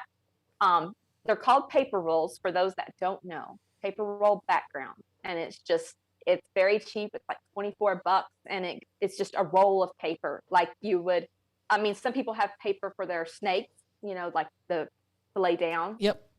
In the cages, but this is thicker. It's the photo, like pretty much every color you can imagine. One of the companies that does it is called Savage, but there are multiple brands that do it. And it's so nice because you can just pull that sheet down, take a photo. I put a clear piece of plexi on it just because I like being able to sterilize between the animals. Or, if sometimes the animal comes out and it has water where it grabbed the water bowl as you were pulling it out. And then it's on your, it's going to make your paper look gross. So that plexi will keep that looking nice much longer. But if you don't have plexi, you can just pull that paper down take your photos. When it gets dirty, you just cut or rip that piece off. And I mean, a paper roll is going to last you almost 2 years. And it's, like I said, for $20, I have a whole set of colors, and they have the green screen color if you want to like have some fun and mess around with it. Invest in wrapping paper. Got it. Yeah, it'd be pretty cool because if you ever, screw up and it's like, oh my God, I got to wrap Christmas gifts. You go late and it's like, shit, there's no wrapping paper anywhere. I got some. Yeah. Sometimes I'll unroll mine accidentally and it gets too crinkled. And I'm like, I'm not going to use that. I could totally Photoshop it out, but I'm too lazy. So I'll just cut it and I'll be like, here, kids, you have a whole big sheet to color on. They'll just take it down the hallway. Oh, multi-purpose too. Cool. Yeah. Exactly. It's awesome. So let's get into talking about some snakes now. All right. What are you breeding this year? What do you got going on? What are some of your pairings and what are you looking at making this year? I got some fun stuff. So I'm working with a Mandarin gene. So I'm working to make a super. I'm doing some Mandarin to Mandarin stuff going on there. I'm doing Mandarin to my Jedi Grim male. I don't know if you all have seen a Grim Reaper, but they're super cool. So my end goal is eventually to make a super Mandarin Grim Reaper. And I just think that's going to be really cool looking. That came from art? The Jedi Grim did come from art, yeah. Very cool. Yeah, He's got so some amazing stuff. He does. I have the Trident from him, and she's a Trident het clown. So I'm breeding her to a clown male. So that's going to be kind of cool to see some Trident clowns as well. Cool. And then, of course, we have the Monsoon. We got, she should be ready to lay before too long. My Monsoon girl bred the Enhancer boy from you. Oh, awesome. So I made some double hets last year, but I need a couple more. So I'm making some double hets with these. I also, at the end of last year, I don't know if you saw, but I made the triple het. So I have Hypo Clown Monsoon. Sweet. Babies. So I'm really excited. Of course, they're not going to breed this year, but that was something I was excited about last year. And then we're working with the Hatari, which is the super form is cool. the Atari. Yep. So my girl, she's a Cypress Black Pastel Yellow Belly. She's just had her shed, so her pre-lay shed. So I should be getting eggs from her. That'll be my first clutch of the year, to be laid. So I'm excited about that. Did you get the Hatari from Chris? No, I actually got the Hatari from Randy, Dark Cloud Reptile. Okay, Dark Cloud. Yeah. Yeah, so I've got 2 Hatari boys at the moment. So I'm doing several breedings. I'm kind of interesting to play around with that and, see what it can do with some of these projects. So it's going to be fun. And it's been fun working with Randy. He's been really cool. And Chris too, because we've had the whole kind of like talking and figuring things out, which I love that part. I love his genetics. We have like a very small collection, but then like everything is something different almost, it seems like, which is a lot of fun. Awesome. Yeah. Are you any other species you're breeding? Just the balls? I maybe some bearded dragons this year, but mainly our focus is just the balls this year. We had 17 clutches last year, and so we're hoping maybe to hit around 25-ish this year. Awesome. Everything goes as planned. We're really excited about that. And then it's kind of like I'm in this like that tough patch. Like I tried to do a video the other day to show like, okay, this is my, collection as it is right now. And it was like, and this is a holdback and it looks like a normal. And this is a holdback and it looks like a normal. And it's like, well, these are like, triple heads and double heads and, doing some cool stuff. Yeah, they don't look like anything, but I'm excited. It's just, they have to grow up first. We've also got the paints. I think paint is a really cool thing. So we're going to do some stuff like that we got in. So that's going to be fun. Yeah, there's no end to it. I mean, it's just, and then you're going to see so many cool morphs and combos like that are coming out in the next probably 2 to 6 months. The 2021 season. Look at that. Holy shit, what's this? I need some of that. Like, it's nuts. Oh, it's never ending. I mean, and you're always looking. I mean, that's the thing, is you're always, and then for me, I don't really necessarily want to do the same thing as somebody else did. So I'm like, but I want to learn. So if somebody does this clutch with this gene and it's like, okay, so that's what it did with this, this, and this. So now my mind has to work like, okay, well then, what could I do with this to change this? It's fun. It's like that whole artist thing. Any clutches in the incubator now? No, my incubator's off right now, which is sad. How about you at home? Just the one I cut right now. Yeah. What was it? It was supposed to be OD yellow belly, het red xanthic to spot nose, asphalt yellow belly, head clown, and then it proved out to be a yellow belly. So you got ivories? Yeah. Fuck, that sucks. It looks like there's hurricane in the clutch, so I don't know what's going on. Yeah, that's crazy. Yeah. What about you? How many you got in the incubator? I have 2 clutches. I have one I should be hatching out some hypopides, Cool. and then the other one's a carpet python clutch. So carpet python to ball python? No. Okay. It's just Carpet to carpet? yeah. Didn't you do a carpondro or? I attempted it, and I thought I had a clutch, but for whatever reason, it didn't turn out. I think it was like a Barthel. Well, hybrid clutches just on their own usually are pretty iffy genetically. So sometimes they just don't work out. Nick lost like 14 or 16 clutches from the Chihuahua Like to the Cresteds. So it happens. Yeah. But he hit one. Yeah, he got 2 of them. Yeah. They're growing great. Cool. What do you got anything in the incubator? I have one clutch. It's that big ass red xanthic female that we got from you. Oh yeah, Het pied. Yep. To the banana ODYB entry pied. 7 eggs. They're like 120 grams an egg. Biggest eggs I've ever seen. Wow. That's what she said. She was 2,200 grams after she laid, and she looked like she was ready to lay again. It was wild. Cool. Oh, wow. Yeah. And how many eggs did she give you? 7, but they're, like I said, huge. I thought I was getting like 10 or 12. See, if I liked het red xanthic, I would have kept it, but I'm like, I don't like it, so I had to give it. I knew you liked it, so I really sold hope it to something you. pops out of that clutch, and you just go, crap. I probably will. You're like dissing his snake, like right there in front. I got it from him. That's too, why I sold it, because I'm like, I just don't have any use for red xanthic in my collection. You're like, I just don't need that. It's just below my collection. Here, Chris, you can have my clone. No, it just, to me, it could be the hottest thing on the planet. And, if everyone wants to chase it, cool. If I don't like it, I'm going to say it. Like, but I have a lot of people that love it. And, I'm not dissing on them. I mean, if they love it, work with it. Like, and that's what we say. And many people do. And I love hearing when people say that. Do what you like. Work with what you like. Don't just do it because, I got to do this because everyone else is doing it. I mean, wrong. I just personally do not like it. But there's stuff that I work with that people don't like. So, but at the same time, we can have a conversation, talk. Everything's cool. It's awesome. I don't like your freeway stuff. Yeah, I don't like your het red xanthic. Cool. So what are we doing? Let's go eat. Yeah, cool. That's how it should be, Yeah. I don't even care, though, because that animal is probably one of the nicest adult ball pythons I've ever seen in my life.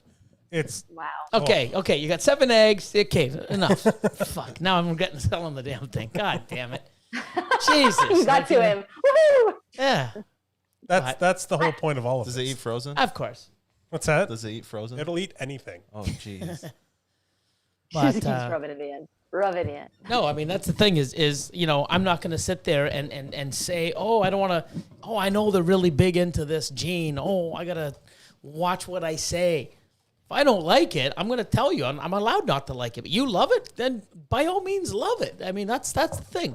There's so many ways to do stuff. There's so many ways to breed. How to do things. How to do what works for you and enjoy it and don't listen to what other people say.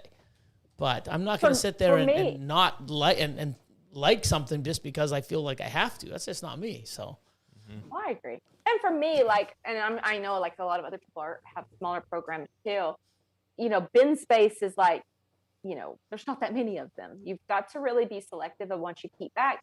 And I want to be excited. Like every bin I open, I want to be like, I need to take a picture of this one, and I need to, I want that, not like, yeah. You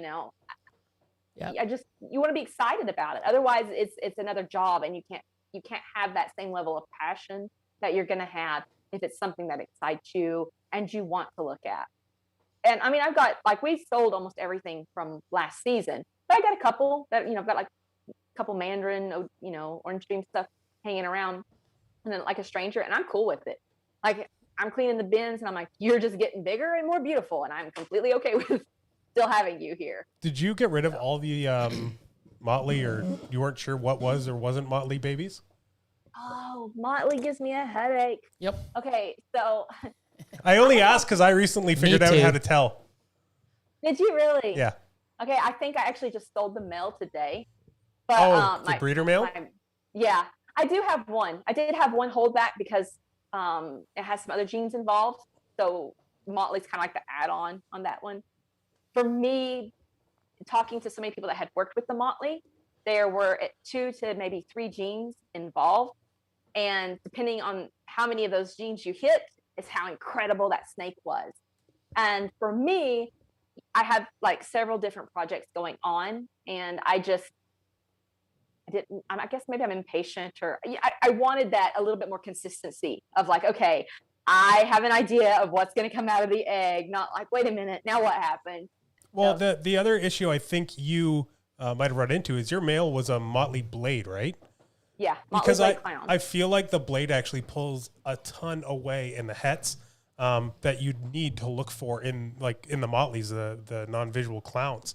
So I could see that just adding to your frustration of identifying them. But I mean, again, I think it's cool with people. Like, I've seen incredible ones, and I'm looking forward to like more watching what people do. And I still have, like I said, I still have my holdback, so I will still have some Motley. It's just one of the projects I decided that is just not for me, at least not at this moment. As far as, with most of our genes, we have like multiple females that we picked. So we picked these genes, and we made a small program for each of these genes, and we're going to go multiple directions with that gene. And I just didn't want to dedicate that much space to that gene after, it's fair. It's personal. And it's a lot of work to figure out, what's what, and you're holding some stuff back that you're not sure. And like, it'll take up a lot of room real quick. So it makes sense. Oh yeah. But I should send you a picture of a Motley yellow belly het I hit this year. It's insane. Just 2 genes. I'd love to see it. And it completely changes the animal.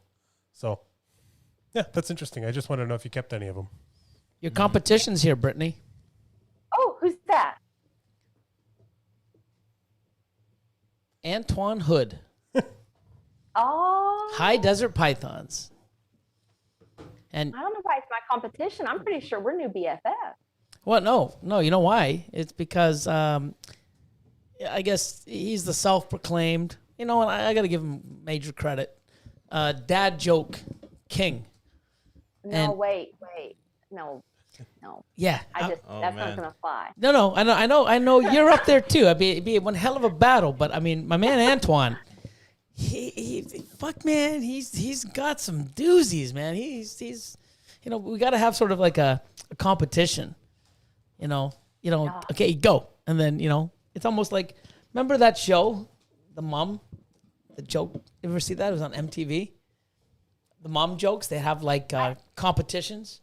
I think I've seen videos like that. Yeah. But like maybe we could prepare and we could do it like rap battle or something. Sort of, but yeah. It's just like just puns and Yeah, but I mean, I don't know. I mean, you've had some really good ones, Yeah. But I mean, he's had some really bad spectacular ones too. Oh yeah. He's not always on the high train. Sometimes he's on the low train. He has some bad ones too. But see, that's the thing that people just don't understand. The bad dad jokes are often the best ones. Just because you all don't think it's funny doesn't mean it's not hilarious. Yeah, you got one off the top of your head? Oh no, I can't remember anything. Let's hear it. Well, Antoine could. Oh, I'm sure. All right, go ahead and comment one right now. Yeah, there's a whole bunch, man. But no, I mean, it'd be cool. We had that. I forget where it was. I think it was on Kathleen's Melusine Exotics on Oddball TV. Mm-hmm. And when we did the 9-hour live, we're on for 9 hours. Yeah, it was pretty fun. So that was fun. Yeah, it was great. I'd crash and burn, man. I would be out cold. Yeah. No, I had to. I got off at 6:30 in the morning and had to be at the shop by 11. Yeah, you guys are crazy. I remember I called you that next day because I was asking you to sub in because I lost my guest for the live, and you were like, I don't think I can. Yeah, I can't, dude. Yeah. Oh man, that's awesome. Yeah, it was a long night. It was fun. Yeah, it was good. Very memorable.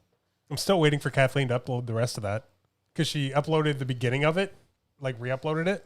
But I guess she's been editing the rest of it. She should have just left the whole thing up.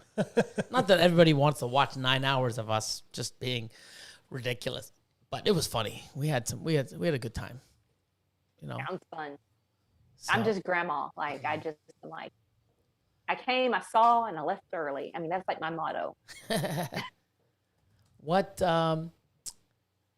Billy quit early. Oh, stop, Tom, please. But yeah, usual suspects were there. It was hilarious. Mm-hmm. Some of them I don't know. I just it was fun. I'll always remember that. Yeah. So was this another one, or was this the one where Cusco went like all night long or something? Yeah, it was with Cusco. We were on. Yeah, he's awesome. We had so much fun. I with love Brian. him so much. Oh, He's the greatest. yeah, the best one. I hope she puts it back up. The best one where you see everybody on the Zoom call, okay, and everyone's mics on, and someone's talking, and someone stopped talking, and all you hear is it sounds like someone peeing, but no one's left their screen, and everyone's just looking in their Zoom camera, and everyone's sort of like, is someone peeing? And then Brian's like, yep, I'm peeing. Where the hell are you peeing, dude? You haven't moved. And then he stands up and he's like, in this bag. And then the bag has a hole in it, so it's dripping. No. What are the? Oh my god. Oh, it was funny. Oh yeah, but then he Oh ran over my to the goodness. sink. Oh yeah, it was a great time. Brian's awesome.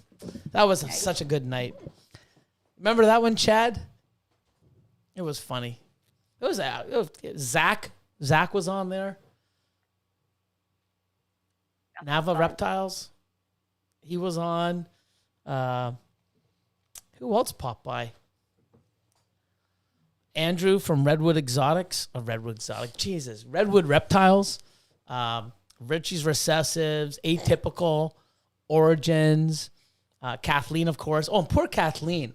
She wanted to get off at like 2:00. And she's like, I got to get ready, And it's like, kept going on. 6:00. She's like, I got to get my kids ready for school. It's like, okay, you just go. So she left because it was her podcast, right? So she had to leave and get her kids ready for school. Her husband fell asleep on the couch. So we woke him up and he wasn't impressed at 6 a.m. That we're still on. Yeah, it was. That's awesome. It was pretty good, man. I mean, it was definitely a memorable night. Like a sleepover party. It was crazy, yeah. It was funny. Some of the jokes we had, and Rachel from Red Bottom popped in for a bit. Who else was on? There's a few of us, but it was great. Sounds like fun. Yeah, but 9 hours is a lot. Yeah, well, I mean, that's like putting in a whole shift at work.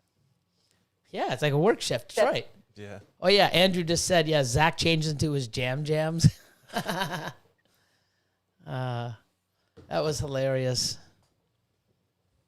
But yeah, Aurora Exotics, Team No Sleep. Yeah. You haven't made that shirt yet. Nope, not yet. Team No Sleep. Speaking of shirts, nobody noticed what shirt I was wearing. Oh my God. Hold on. We got to model it off. No way. Ready? Oh my god. Oh, I got it. Can you see it? I can't. Possibly. I think I'm gonna go and have a water break right now. Okay, you do that. So basically, Oh, yeah. it says, before you start, make sure everyone is comfortable and on the same page. Drill, though, gets the job done.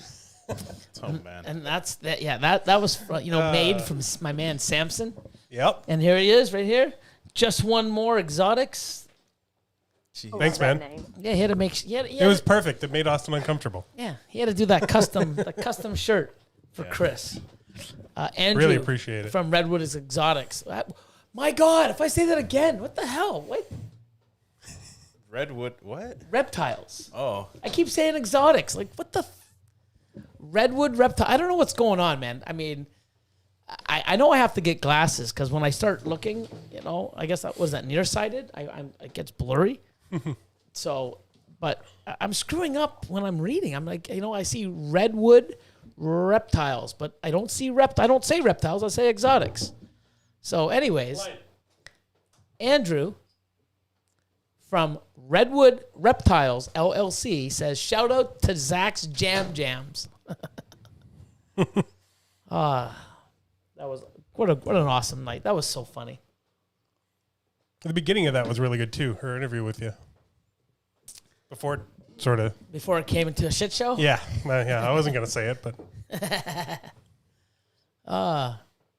yeah, High Desert was on for a while too. He popped in. I think he was the one that started some of the dad jokes. I think that's where it came up. It's like, between you and him, it'd be a good competition. We should see that. We should see the Brittney versus Antoine. I'm in. Yeah, it'd be cool. You got to prepare for it.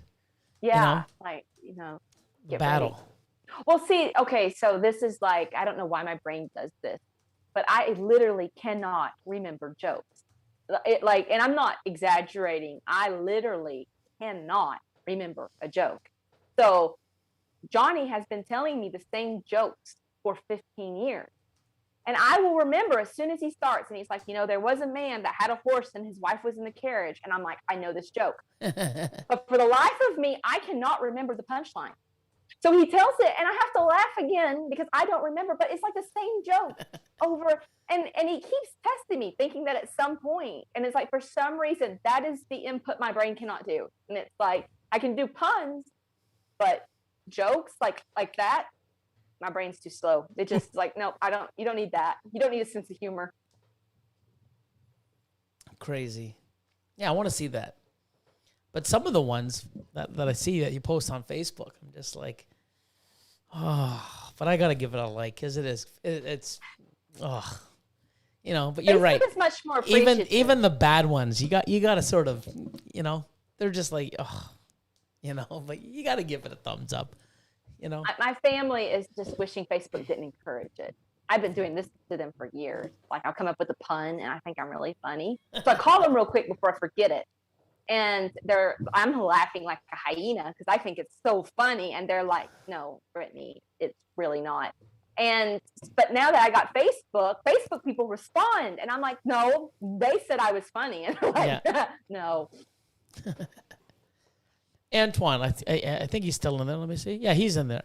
Let's get a joke, dude. Let's see a dad joke. Give one to Brittney. I'm gonna read it out when he puts it up, and we'll see your take on it. Corey Martin's still in the house. Elliot Perez, of course, he's here, man. He's everywhere, man. That he probably has 4 laptops open right now, and he's on a different one, hitting them all at the same time. Oh, he just did a super chat. 1-on-1 in Arlington, Brittney, dad joke champ, hashtag. That would be awesome. We're talking about trying to make it there. So I'll let you know so you can prepare. Must be nice, man. We don't even... we've had no expos in over a year, and it's not like we can even travel to another part of our country to go see an expo because we have no expos in our entire fucking country. Sucks. Oh, man, that would be hard. That would suck bad.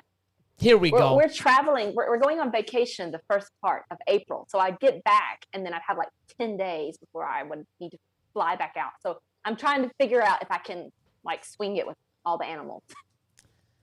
Andrew from Redwood Reptiles, that I didn't screw up again. Fucking yeah. Brittney remembers like 10 languages, but not one joke. Like, come on, Brittney. Come on. Like, serious. Like, what the fuck? Come on. Like, what's going on there?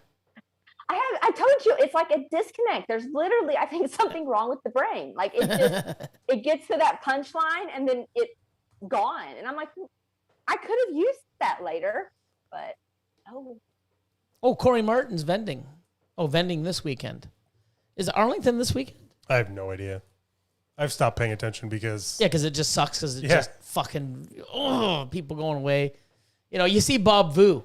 Look at my booth already, boys. And I'm like, fucking motherfucker. Then you see them all eating together, and I'm like, man, like, it just really sucks.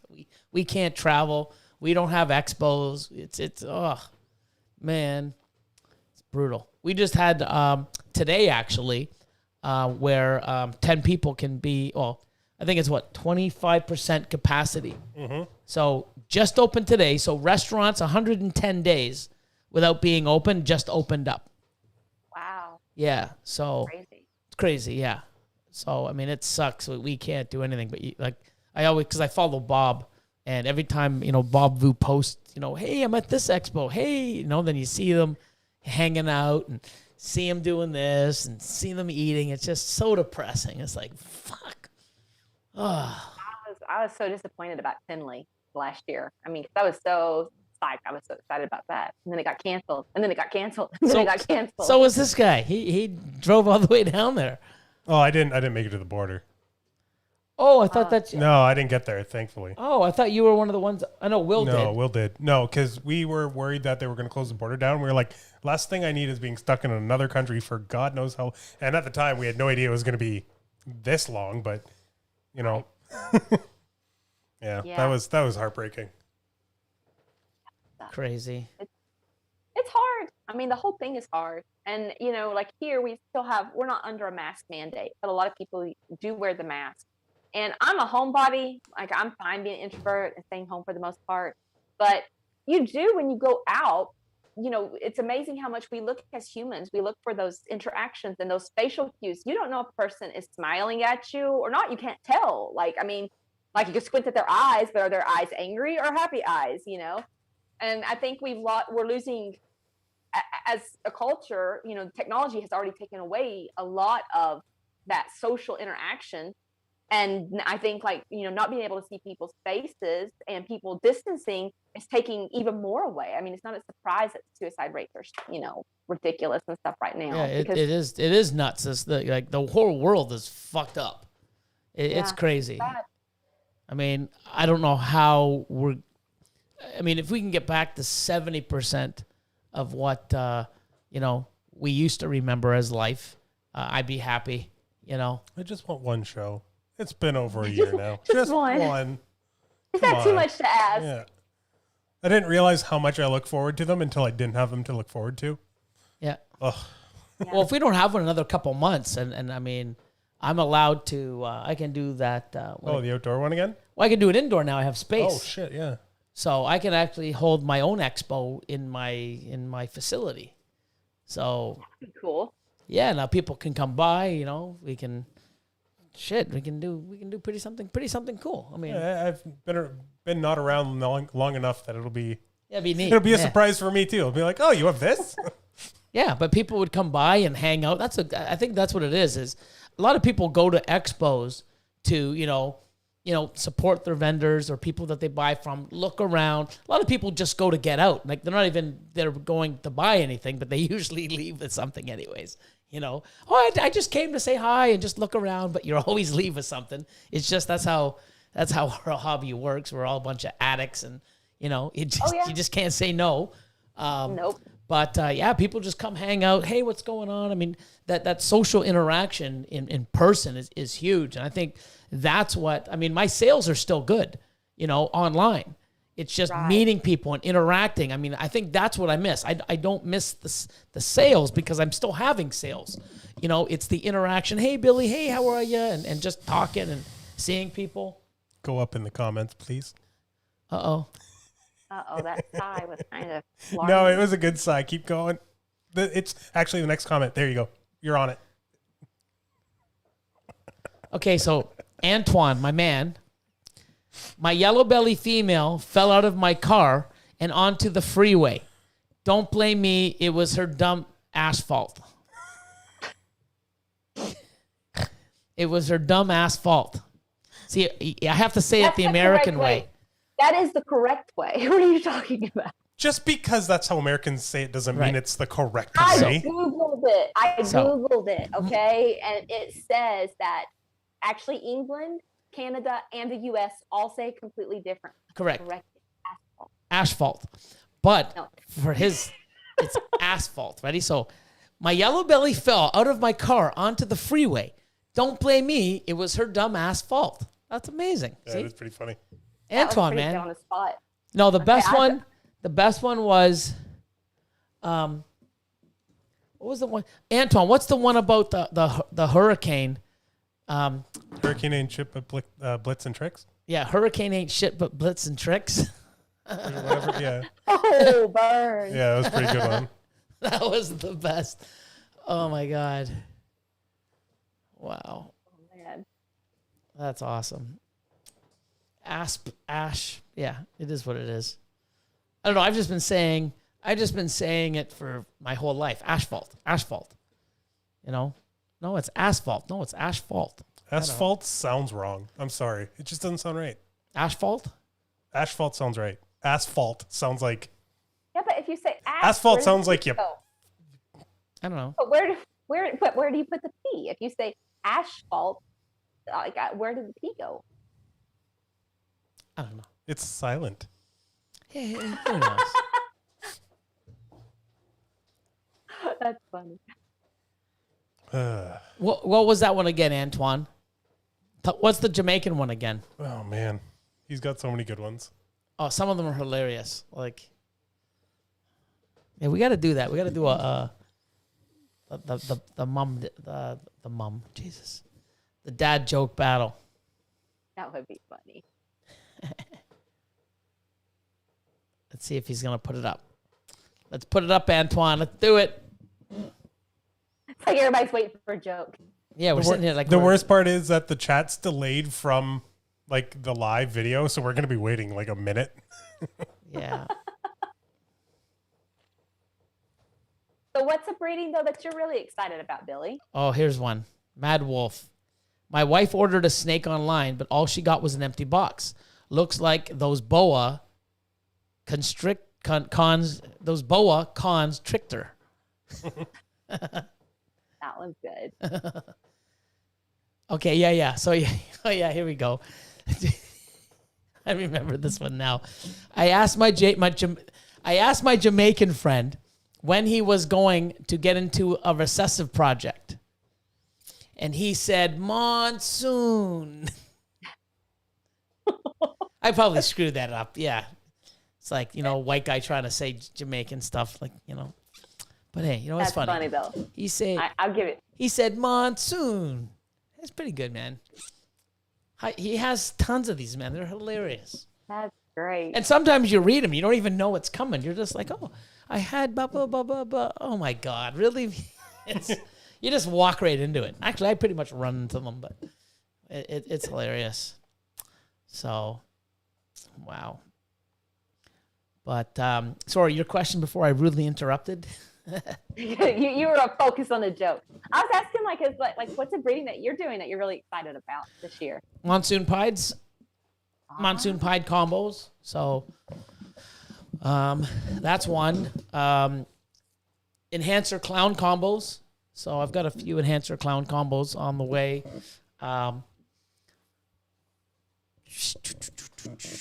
Pastel leopard, yellow belly, clown pieds.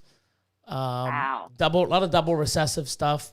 A lot of cool, hopefully 2 and 3 dreamsicles. Wow. Those are going to be crazy. Yeah, a lot of, I'm hoping. I'm really strong in the ghost clown. So I've got a lot of combos coming there.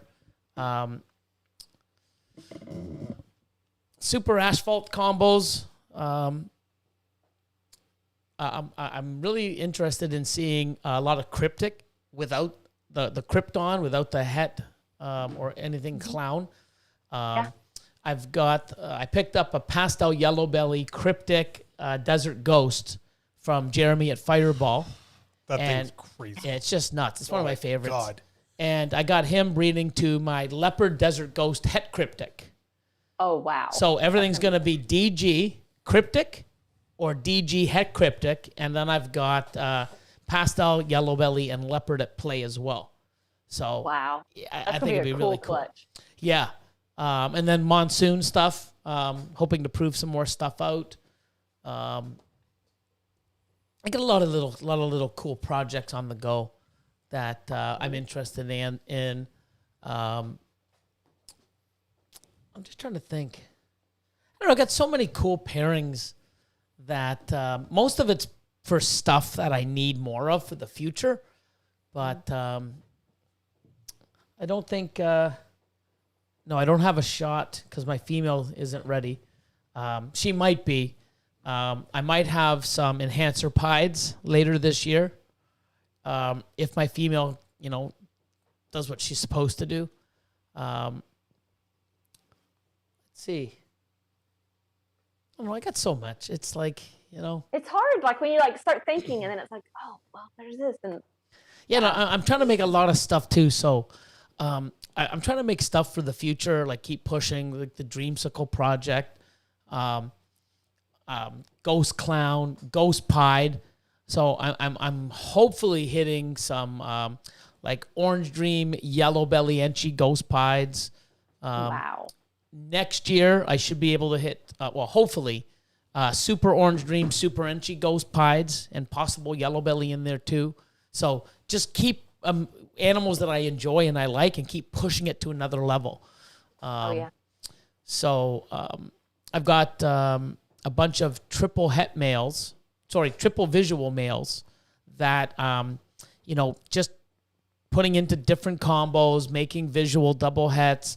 Some I can make double visual combo, 100% het, and then making really strong, crazy genetic triple recessives. So just stuff for the future, because, you can make stuff now that's cool, but I want to see the next level. Like, I've been making Ghost Pieds and Dreamsicles for like 4 years now. Now it's like, I don't want to keep making them. I want to start making crazier stuff. So just keep pushing the envelope and keep, but in order to do that, you got to have, the females growing up in your rack. And the only way to do that is get those ingredients in and wait. I mean, there's no secret way to, I want to get this into the Dreamsicle. Well, good luck. There's 3 to 4 years. Like, there's no fast way. I'm like, patience is not one of my things. And it's like, No. And I picked this hobby, like of all the hobbies, because I'm so excited about these breedings, but it's like, I'm excited. We got a gene called Orange Crush, which is really cool looking in person. And we're putting the Mandarin to that. And it's like, okay, and we Orange Dream. And so we're trying to like put these oranges, stack them to create, this really orange snake. But I mean, you're talking years. And most of the first babies aren't going to look like much, like even last year, like I had a couple of clutches that were super crazy cool when they came out, like the Stranger Clutch and things like that. But then the other ones are just like, they're exciting to me because I know that they're a step toward that vision. Yep. But, they're not uber exciting at the moment, until you can hit that end product. What's a gene that you don't have that you really want to get into? Actually, I'm looking at 2 right now. I'm looking at the Sunset. Like I wrote that one off, and then I started seeing more of like what Miguel and Brian keep doing, and I'm kind of like, I kind of really. So I'm looking at Sunset, maybe buying one. Hard to find, but and then Puzzle. I actually don't have any Puzzle, and I think it's cool. I think it's a really neat gene. So I kind of want to play with it. Again, I have to be like super picky because I like to put a lot. Like a lot of the genes I'm working with, Jedi, for instance, and some of these genes, it's still not exactly 100% like what it's going to do with different combos. You're still learning, like the Motley. There's still things to learn. So in some of these breedings, we're breeding them to more normal level stuff. So it's like you can see, okay, that's what it did to this single gene snake. But then we're also doing it to a multi-gene animal because we want to keep moving that ahead because we're excited about working with that gene, but we also still want to learn about that gene. So for us, space-wise, it's hard to how many projects we can take on when we're trying to also juggle the other pieces. But we have a couple on our morph market wish list right now. And we keep looking at them and going back and forth, and those would probably be right now the 2 that are most likely to be added at some point. Yeah, there's so many out there that are just like, I want them all, but you can't. I know. And then like I have the Cosmos. Have you seen that gene? It's so beautiful. God, no. I love So Cosmos, it's Ralph Sims, and he only released a couple, like one over there, and then to me, And I love my Cosmos, but I'm trying to sweet talk him into like letting me have a boy this year. And I don't know if it'll happen this year, but I'm hoping soon. It's a dominant gene, but I love those crazy patterns, the chaotic, the granite. I like that look versus the clean look. And to me, that's the Cosmos is just, the pattern is ripped up. Have you looked into the Bambino at all? Yeah, I actually was offered to buy the Bambino. And in the end, I did choose not to. I think it's an amazing, like it could be a very cool thing. But the Bambino that I like, the one that he was like, that he posted a lot of photos of that just, makes your mouth drop. I had been watching that gene for a while, is actually a combination of two genes, the Bambino gene and another gene. And so not all the Bambinos in the clutch look the same because they didn't all get that additional gene that really sets it off. So what he had available at the time was either the Bambino without that gene. And he said, but you could buy a male that has this other gene, but then you're talking like you have to wait for the female to grow up to just put those two together versus having that one that has both those genes so you can move forward into your project with it. So it wasn't a good fit for me right now, but yes, I have looked at it and we talked a lot about it, and it also had a really big price tag, which, we really considered still buying it. But again, with him believing that it was the two genes that made that, look that you're like, oh, that's Bambino, without being able to get it in the same animal to move forward, it just wasn't the best for us at the moment. Yeah, no, I mean, and you got to think about that. Like some people get into a project, oh, I'm in it. No, you got an animal. You're not in the project. You just got an animal. Like you got to set yourself up in a way that you're in the project. Owning one animal, like I've got a sunset. Oh, cool. I'm in the sunset project. No, I got a sunset animal. I'm not in the project. I'm not in the project. I just own a sunset. Having a plan and a like a group. Now you're in the project. But just getting one, isn't. And yeah, I'm glad you said that because, the money's there, the animal's offered, I could get it, but it's like, you know what? That's what I like when people sit there and realize it's like, you know what? I want it. I do want to get into it. It's just it's not where I want to be at that time, which is great. So. I mean, and you have to you talk to us. I mean, if people don't know, Billy was like, I was talking Johnny into 4 snakes, and then Billy talked to Johnny, and I got to have like 25 snakes. Thank you, Billy. If your husband or wife isn't going along with it, call Billy. So, anyways, you kind of explain from the investment side, and it can't just be straight for money. I mean, sure, there if you do it right, there's money to be made, but I mean, you have to have passion, or it's not going to happen. But if you're going to invest that heavy, you have to step back and be like, okay, if I'm doing this as an investment thing as well, not just because, man, I want to own this animal regardless of if it ever bred, I need this animal. Because the reality is almost any ball python you buy at whatever price you buy it at, if you breed it, you'll eventually make your money back, depending on what you put with it, how many eggs it has. I mean, I heard Justin one time talk about he had like a $12,000 clown, and people kind of laughed about it because it was one of the early ones. And he said, but it was worth every penny. But it's bred like every single year. So even if he bought that clown as a $12,000 female now, it still would have been worth what he paid for it. Yep. So, I mean, you're going to make your money back unless the animal dies or, something like that. But, and he had a good game plan. And he's like, okay, we'll release a couple Bambinos. And then in a few years, we'll release multi-gene animals. And you'll be one of the early people in the project, and that's wonderful, and it's a great idea, and it was a really great offer. But again, like I said, then I have to choose. So do I put those two genes together, which means my female, that first clutch is just putting those two together while these other really cool animals are being released, and I'm now a year further behind? Or do you you have to think about it, because I could have taken that same amount of money and bought almost an entire exanthic program with multiple females and a male.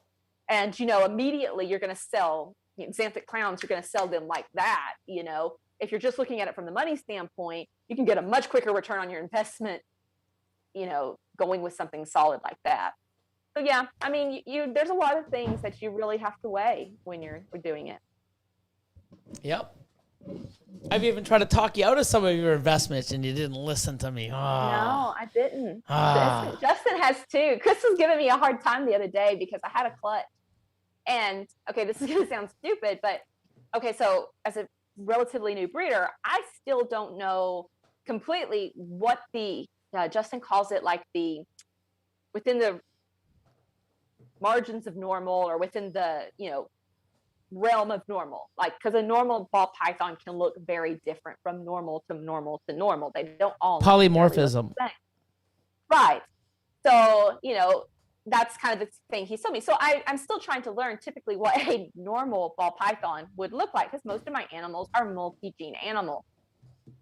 So I had a clutch, and I had 3 snakes in the clutch that either could be a gene or could be a normal, because they're het clown. And people were saying, oh, well, het clown changes things. And I'm like, well, how much does het clown change things? So I was messaging Chris Eaton, and I'm like, hey, dude, do you know how much a het clown changes things, right? Because like if I'm going to ask a dumb question, because I do, I'm going to spread it around. So sometimes I'm going to hit Billy up.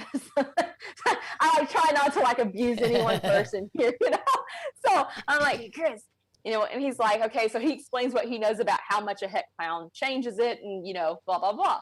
And he goes, you talk to Justin all the time. Why won't you just ask Justin? I'm like, I just don't want to be a pest and blah blah blah.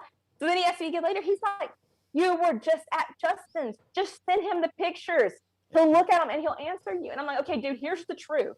The truth is, I asked Justin about this gene, and he said, it looks like there's something there, but it's going to be a lot of work to prove it out. And I don't really want the headache of trying to figure out which is which until more work has been done.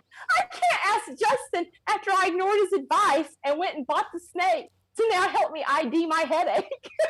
Yeah, no, you're right.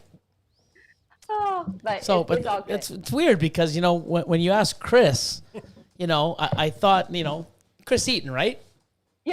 Yeah. So I figured he'd say, I'll try to do my best. Brittney, why the fuck did you make het clowns? What are you using that garbage for? Come on. It was something. One of them was a banana, and it was something along those lines. Oh, I love how when he goes off, when people vend without a tablecloth and shit, he just goes off. Love him. He's funny, man. No, he just speaks the truth, right? How he feels, and I think it's awesome. So. Oh yeah, I've not felt well, and so he'll call me and he'll be like, just checking in. He's like, hey, how you doing? And I'm like, I'm doing good. He goes, no, seriously, how are you feeling? I'll be like, well, blah blah blah. And he's like, just so we're clear, if you weren't hot, I wouldn't call you. If you were ugly, I wouldn't call you. And I'm like, okay, thank you. I feel the love, man. No, he's yeah, he's funny. Yeah, it's awesome. Every time I get on the phone with him, it's always something that's memorable. It's yes, every single time. But yes, you did try to talk me out. You were like, no, Brittney, don't do that. And then I was like, but it's a good idea. Yeah, I was right. Yeah, but hey. I know. I mean, you know what? The best thing is you'll learn. You know what I mean?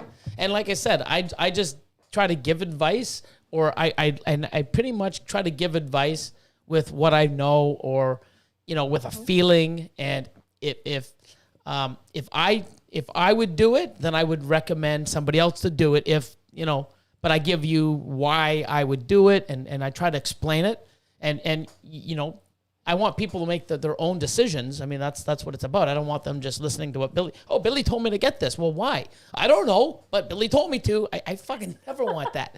I want to explain why you should get it and what you should do and why, and try to give you all that info. And I also encourage you to ask other people and then make a decision yourself. And, I'm sure now after that experience, you're going to, think a little bit, that experience, it's like you don't even need to make that phone call now because your experience will kick in. Oh yeah, you learn, and I don't regret. I did that black ball, red ball thing, and I don't regret it. I knew what I was getting into possibly when I got into it. I had talked to a lot of people. I got a lot more of the story than most people know, as far on both sides, like from buyers, from them. I mean, that was a crazy ride. In the end, it was interesting enough to me genetically to be like, this was cool to do for fun. And I got a cool female. I mean, I've got a female that's just supposed to technically be like het albino. Supposed to be het albino, het black ball, but not, obviously. Isn't it het watercolor? Probably. And Johnny, and of course, Het Johnny, for red watercoloring, food coloring. Yeah. But her color's pretty interesting. So like she's not black and she's not red, but she's very, very dark, and she's not brown. She's gray on her, where her brown should be. So we bred her last year and kept her son. So I'm going to breed her to him next year, just to kind of see if there might be something polymorphic there, if there could possibly be, sometimes she looks like the black xanthics that some people post. It's almost like your spot nose. Yep. So I'm gonna mess around with it a little bit more just to have fun with it, because I already have it. And then we're also we used a couple just to kind of prove out some of these other genes, because we knew they weren't anything. So it's essentially a normal. So that gives you a pretty clean base if you want to see what a gene is going to do without, a 5-gene animal. So yeah, it's cool. Like, I mean, a $15,000 learning experience, but I had fun doing it. Oh man. Yep. But yeah, you win some, you lose some. It's definitely. Let me just say this. So in all the years of placing animals with owners and this thing, I don't know if you've dealt with this, but so many times the car breaks down or the person is suddenly in the hospital. And I know that really does happen. But the number of times that it just boom, they're like all on it, and then you're like, and asking all these questions, and and then boom, all of a sudden, I'm sorry, my car blew up. It's just incredible. And I told Johnny one time, because I've had some funny ones. Like I had a lady say suddenly she couldn't buy her cat. She was getting a kitten from me, but she needed a full refund because suddenly her son was allergic to cats. But she's on my Facebook. I just saw she bought another cat. Yep. So so I said, which I've never done this to anybody, and I said, okay, send me the allergy test. You can block out all your son's medical information, but you signed a contract that said if you changed your mind, no deposit was coming back. You show me that your son is truly allergic after I know there's 6 cats in her house right now, then I will refund your full deposit. Yep. Okay, thank you so much. She screenshot the sample test off of Google that was titled to Mr. Tissue Pants or something stupid like that. Wow. And sent it to me. And then I said, really? I said, this is the Google. Like I said, if you Google allergy test for cats. This is the first one that pops up. It was every single value and number was all the same. So she loses her brain and goes off on me. She's like, if you ever tell anybody this, I will sue you. And I'm like, sue me for what? You're the one that told me this was your. So I've dealt with some crazies. Oh yeah. But the card thing always happened. So I told Johnny, I wouldn't even be upset if they would just be creative. Tell me the most outlandish story that you can possibly come up with, and I'm going to laugh about it, and it's going to be worth that stress. So the dude that sold the black balls, my understanding, this was like his final, whatever to the world. He couldn't respond because he was fishing and got struck by lightning and was in the hospital because and I'm like, in Poland. You know what? Yeah. And I'm like, you know what? I think I'm okay with that. Like, dude made up a story. Like, he didn't just end up in the hospital. He went all in. He was on the lake with the fish and got electrocuted by lightning. And I mean, you can't even be mad about that. And then people were trying to go over to the collection to care for it and feed it. And because they were apparently breeding this year and trying to make more. It was just seriously nuts. Again? It was just nuts. Wow. That's crazy. Yep, it is. It is crazy. But that's another reason why, because people ask, and there's a lot of serious buyers out there.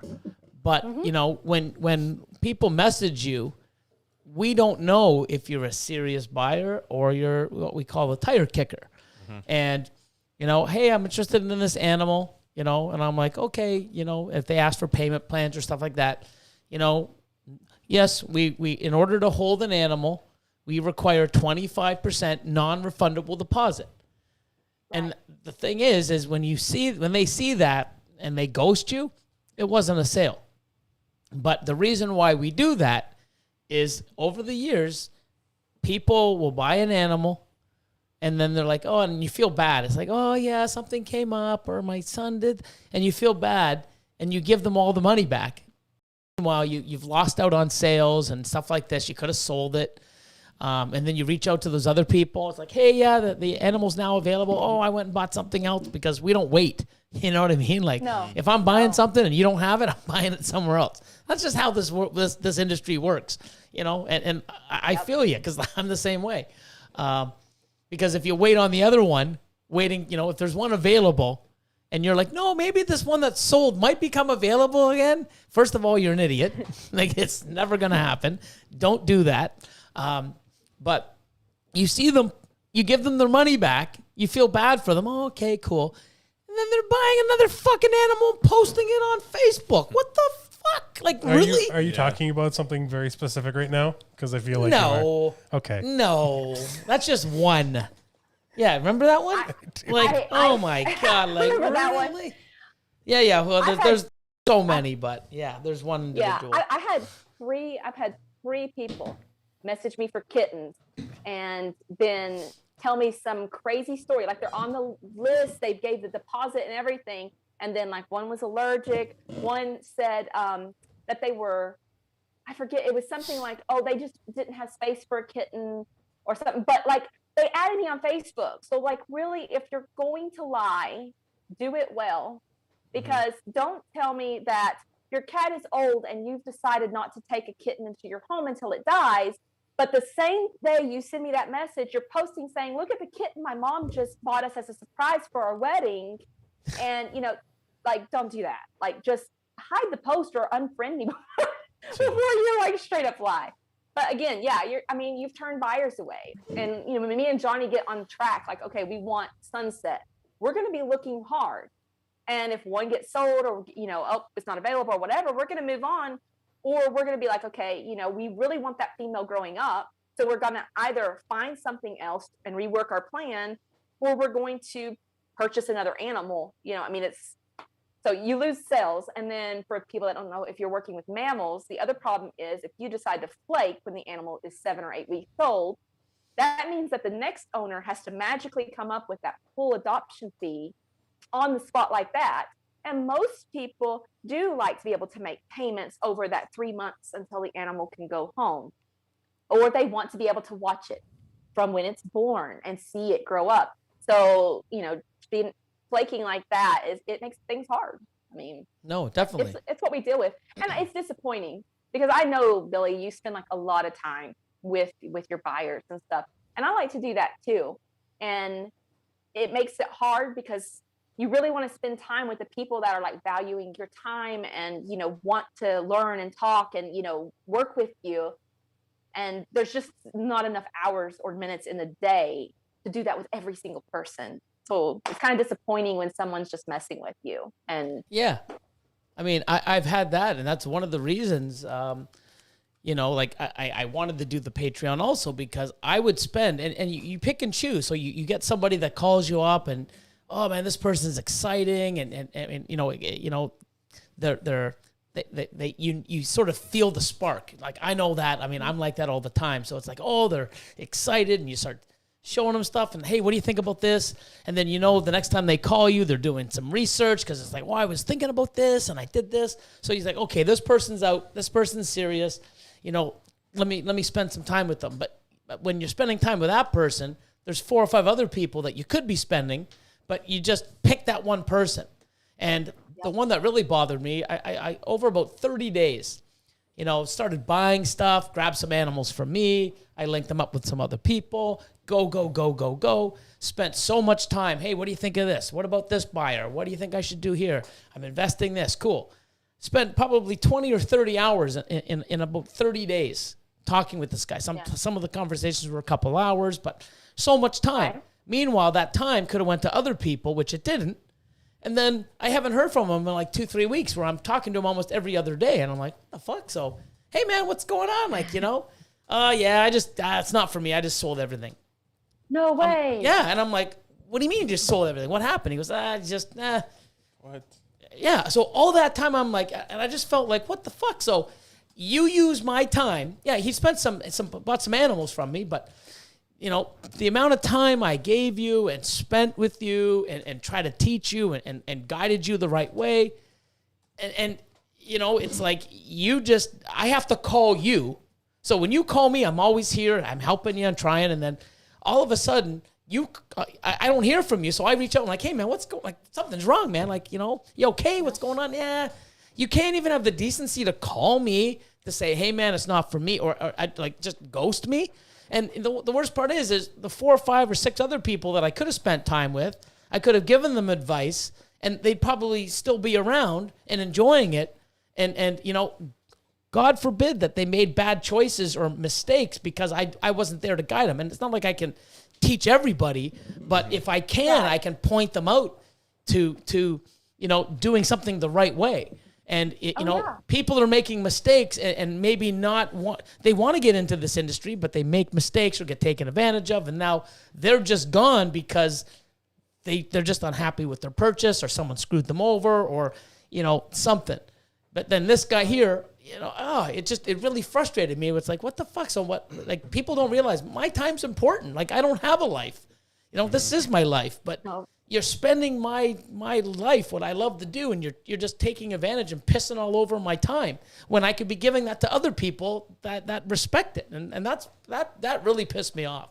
Like you can't even call me and tell me, you couldn't have called me and said, hey man, it's not for me. Like, thanks for all that time you've given me. But yeah, I would have had way more respect. I actually thought something was wrong with the guy. Like something happened because, I would literally get a call almost every day or every 2 days for over a month and then just ghosted. Like, what the fuck, Yeah. And that's harsh. I don't know. People are odd. And they, if I'm not on your level, I don't have as many buyers as you have, so I don't have to handle that. But, I don't think some people realize that like every message, you want to answer them all. But when you answer and, you're happy to answer, because I do this too. And then the person answers back and then you want to respond and then you respond and it's not that much time. It's only 5 or 10 minutes. But how many messages of those do you get every single day? Right. And, you want those friendships and stuff, but you also want to grow your Instagram by taking photos and grow your YouTube by doing really good work. And then, you still want to at least have some, time to like downtime, to eat your food and play your video games. Down what? Yeah, downtime. Don't you get any of that? What is that? Billy doesn't What language is that? What language is that? Downtime? I've never heard of that. I actually don't know what it means either. Yeah. My doctor told me I needed to rest more. Yeah. But like the thing is even with you probably get a whole bunch of photography pics. Jesus. Questions. What type of camera do you use? How do you do this? What's your filter? Blah, blah, blah. You probably get thousands of that, And the thing is you can't answer every one of them. And people get upset with me. Like on my Instagram, I have primary, then I have general, and then I have, requests. Sometimes I'm too busy. To go into my requests to look because I have so many, and I can't even answer some of the general and the primaries that I have. Those are my go-to. And the thing is I'll finally go into there on a weekend or something, and I have some time, or I'm waiting for something, and then it's like, I have a question. I want you to, I bought this snake from this person, from this person. They don't know what the genetics are. Can you tell me what it is? And I haven't looked at it yet. So I'm just looking at it now. And then like a day later, even if they wait a day, question mark, and then thanks for the help. And then thanks for the help. Like, hold on a second. First of all, who the fuck are you that you think I'm sitting here waiting for you to message me? Okay. I haven't seen your message, but it's like you expect me to be answering you within a day, if it's even that. And then they have thanks for the help. What the fuck? Like, and then, now I am looking at it. You know what? You're the last fucking block. Like, wow. Like, come on. Like, Yeah. You know, I mean, if you know what we do all the time, I mean, it's like I don't know, man. It's so much. You're right. I get a lot of the photography, like a lot of photography. How did you do this? How do you make this work? You know, what would you use? And I don't mind. I really do try to answer, but some of them are weird, and I try to answer them all. I really do. Like I try to answer everybody because I want to do that for people. So I'm not like everybody listening. I'm not complaining. Send me messages. Just be patient if I can't answer right away. Yeah, exactly. But I've had things like I had somebody send me photos that they had taken of their lighter, like their little Bic lighter, for me to like critique the photos. And they're like, see, you know, blah, blah, blah. And I'm like, and Johnny's like, what are you going to do with that? And I'm like, well, I'm going to answer it. And I'm like, okay, well, if you shifted the light to this side a little bit, it would help this. And, you know, get a little closer to the window, or, you know, like I critiqued a lighter photo, you know, which, you know, I'm like, okay, sure, let's do this, but get some weird stuff. And then on the snake side, the most surprising thing so far to me has been the people that want you to tell them that they have a gene. Oh yeah, that's the best one. I had somebody like message me about a gene. This was like last year or something, maybe 2 years ago. They messaged me and they're like, do you think this has X gene in it? So I don't want to say the gene because I don't, So do you think this has this gene in it? And I'm like, well, what was the pairing? And they're like, well, they kind of hee-hawed around because they didn't want me to know like what the pairing was. They wanted me to just straight up say, yes, it has this gene in it.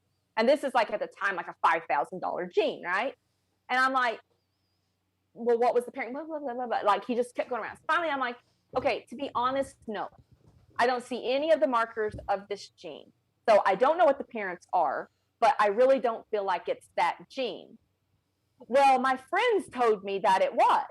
And I'm like, oh, so your friends breed that? And they're like, well, he's like, well, this is, and he finally tells me the pairing. Neither parent has this dominant gene in it. That's a very obvious dominant gene. Hurricane?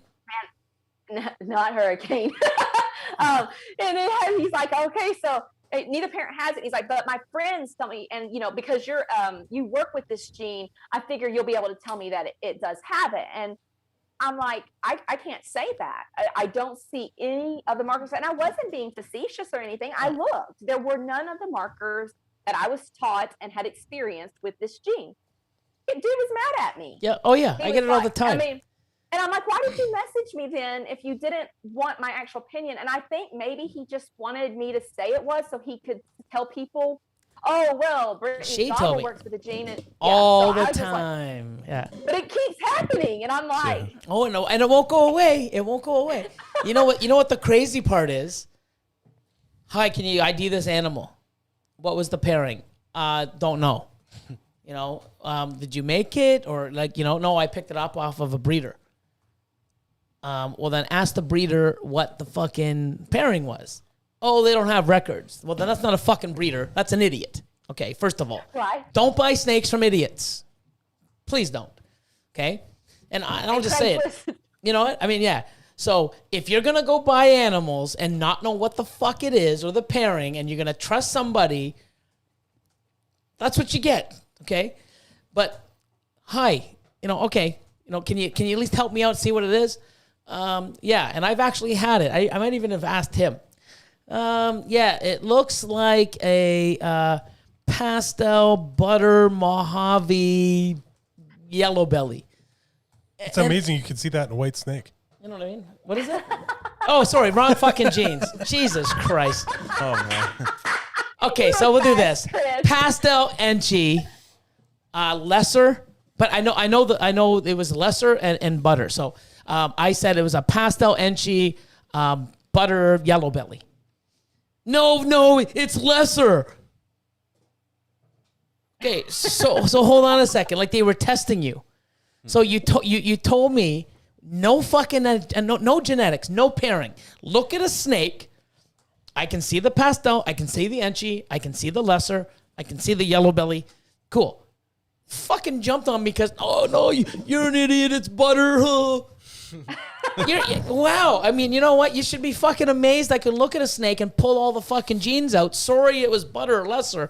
pretty much the same. You gave me, if you told me there was butter in the pairing, I would not have said lesser, you moron. Like, wow. It's crazy, people. Like, you know what? Like, if you believe it's what it is, then you do that. And then you work on it, hold everything back, and put 7 years in, and when you prove out you got shit, you're a moron. Big time. Like, wow, don't waste our time. And you know what? If you're buying animals at a Pet fucking Co. or whatever damn store for $99 or $69.99, you know what it is? It's a $69.99 fucking animal. If it's something, but look at the pet. Oh my God. You know what I mean? Pair it out. Breed it. You know, do what you got to do. Prove the thing out. And then, wow. All these people want to spend $69.99 and have a $5,000. No, it's not. You paid $69.99. Anyone that has that gene isn't fucking giving up, you know, that gene to PetSmart at $29.99 so they can sell it for $69.99. Like, come on. No. It's just ridiculous. No, like, sure not. You're not going to hit the lottery, you know. It's not a gamble, you know. And the other thing that people, I think, you know, is really important too is, I mean, you're welcome. Everybody's welcome to shop around. I've talked to so many breeders. I don't mind answering my questions. If somebody wants to ask me, you know, like, because they're not sure if this gene will work in their project. So, you know, they want to ask me my experience. I love that. I love talking about the snakes. But do remember, like, who you're supporting in the industry. You know, I'm not even talking about being, like, necessarily rude, but when you talk to a breeder and get their advice and you talk to them and you know, you're like, okay, and then you go buy the $100 snake off Craigslist, that is absolutely your right to do that. But really, the person that you're getting it from is the one that should be responsible. Answering your questions, right. Exactly. But those people don't give a shit about you. They just give a shit about the $100 they scammed you for that fucking pastel spider when it's a fucking banana. Like, they can't even ID shit. Like, it's like, wow. Yeah. You know what I mean? They're the ones that should be doing the follow-up on the animal when you're like, well, what was it eating? You forgot to tell me. Or, you know, and the husbandry and, what is the humidity? And again, you know, Billy, very much like, I bought from you and then you suggested some other people and I bought from them and you were happy to answer my questions about an animal regardless of who I bought it from. But, right. I mean, we had a working relationship where I was buying snakes and things like that. And I respected that. Well, you felt more comfortable with me also at the time too, right? You know, yeah. So, I mean, and that's what I said. I'm like, oh my God, fuck, where you been? I haven't heard from you. And you're like, it's like the same thing. I just don't want to bug you. I get that from everybody. Okay, but I do feel like that though. You're so busy and you have a million things going on. And I'm like, but when I can, I do. You know, I say that to everybody. You know, it's like when I can. I do it to everybody. I don't like to be a bother. So I don't message people because I'm like, I don't want to be disrespectful of someone's time. You know, unless I'm actively buying something from someone, I feel bad about it. Why I have no friends. Sorry, that got a little sad there. Can we like just has that the part turkey. Out? Yeah, just my turkey is my pet. But anyways, what I was gonna say was, you know, do remember that. Like, when you're paying for an animal, sure, you might be able to get it cheaper from Petco or Craigslist or whatever, but you need to remember that you're supporting what Billy always says, you're supporting a passion.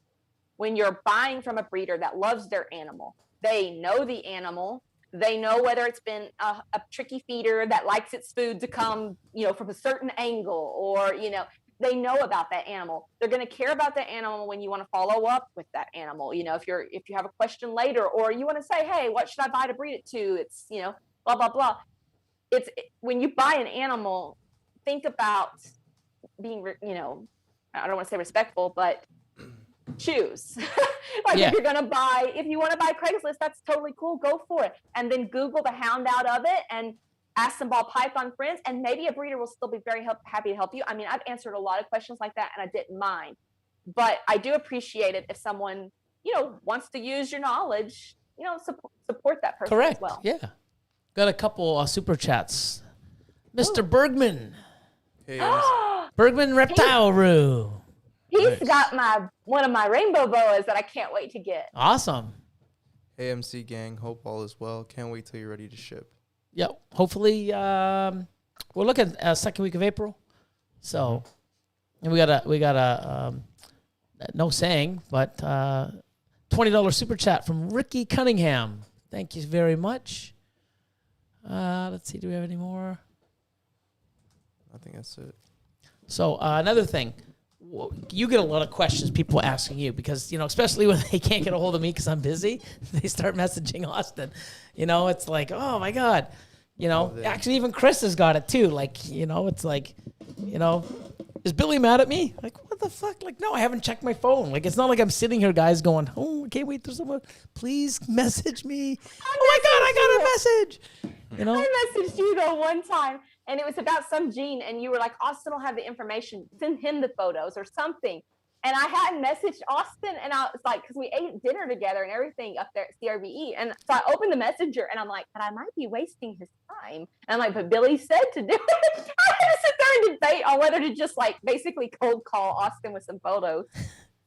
No, but I always usually tell him I got someone messaging him or something like that. But it's the ones where, it's like, why aren't you answering this guy's questions? Like, oh, you've done that many times. And it's like, what are you talking about? Like, nope. I'm like, look. It's like, wow, and I'll say this now. If everyone's listening and watching, Facebook is the worst way to reach me. It is. You want to message me? Instagram, you get a lot. I'm on Instagram all the time. I shouldn't say that. When I am on social media, I go to Instagram first. Okay? When I go to Facebook, it's because I have to reach out to somebody on Instagram or on Facebook. But, yeah, I mean, I have so many ways to be reached, and certain things take priority. But my last go-to is Facebook. So if you look at my message requests on Facebook, it's nuts. I mean, it's nuts. Like, I mean, I can screw. Oh. So Crazy. Yeah, it's Instagram. What are some questions that you get, or people like what's something that People like to test me on my IDing skills. They'll like just send me snakes, be like, what is this? And then again, like I ask for the ID, like the parents, what they are, there's like no guess. A lot of people do that. Yeah, which is crazy. And the thing, and for what? Like, did you sell the snake? They're just trying to like one up me. Yeah, but I mean, it's silly because, it's you go write any test in the world, they give you information to study for the questions on the fucking test. That's just how it is. That's just reality. You know what I mean? It's my biggest pet peeve. The blind, what do you think this is? Yeah, like, you know what, guys? You know what it is? It's a fucking ball python. Yeah. Fuck off. Why are you hurting your chances of me helping you by not giving me the information I need to help you? Right. It makes no fucking sense. And if you're buying animals without the fucking ID or knowing what the pairings are, you're an idiot. Like you are. I'm telling you. You know what? I mean, if you are buying animals because of price, you're an idiot, okay? You need to buy because of what it looks like, the genetics, knowing who it's from. You really need to know that. And it's like you get it all the time. What is this? Oh, what's the pairing? Oh, I don't know. Well, what about the breeder? Oh, they don't know. Then you're buying from the wrong person, Mm-hmm. Like you really got to... it's crazy that everyone puts the blame on the buyer or the seller. It's not the seller. Like, if someone comes to me and says, hey, I want to buy that animal, here you go. They don't ask me any questions. I usually provide that to them. But a buyer doesn't have to. If you need to ask the buyer. You should put the blame on yourself. Oh, what was the pairing? The best one is breeder females. Breeder females. If you buy a breeder female, okay, especially a proven breeder female, because people think when they're 1,500 grams, it's a proven breeder female. It's not. It's only a breeder female if she's given eggs, okay? Yep. If it hasn't given eggs, it's a breeding size female, not a breeder female, breeder size female. I believe the term they use is ready to breed. Yeah, or ready to breed female, breeding size female, but it's not a breeder female. A breeder female is one that's laid eggs. If it is a breeder female, you need to ask when it laid, how many eggs, maybe what was the pairing even. Because if you don't and you breed it and it has a retained sperm, you got animals that you don't know what the frig is. So you need to ask those questions, because the main thing is with breeder females, people breed during the season. There is no season. Females will build any time of the year. I have probably 100 females that won't even start building till next month, and I'll be pairing in June and July and get eggs in October.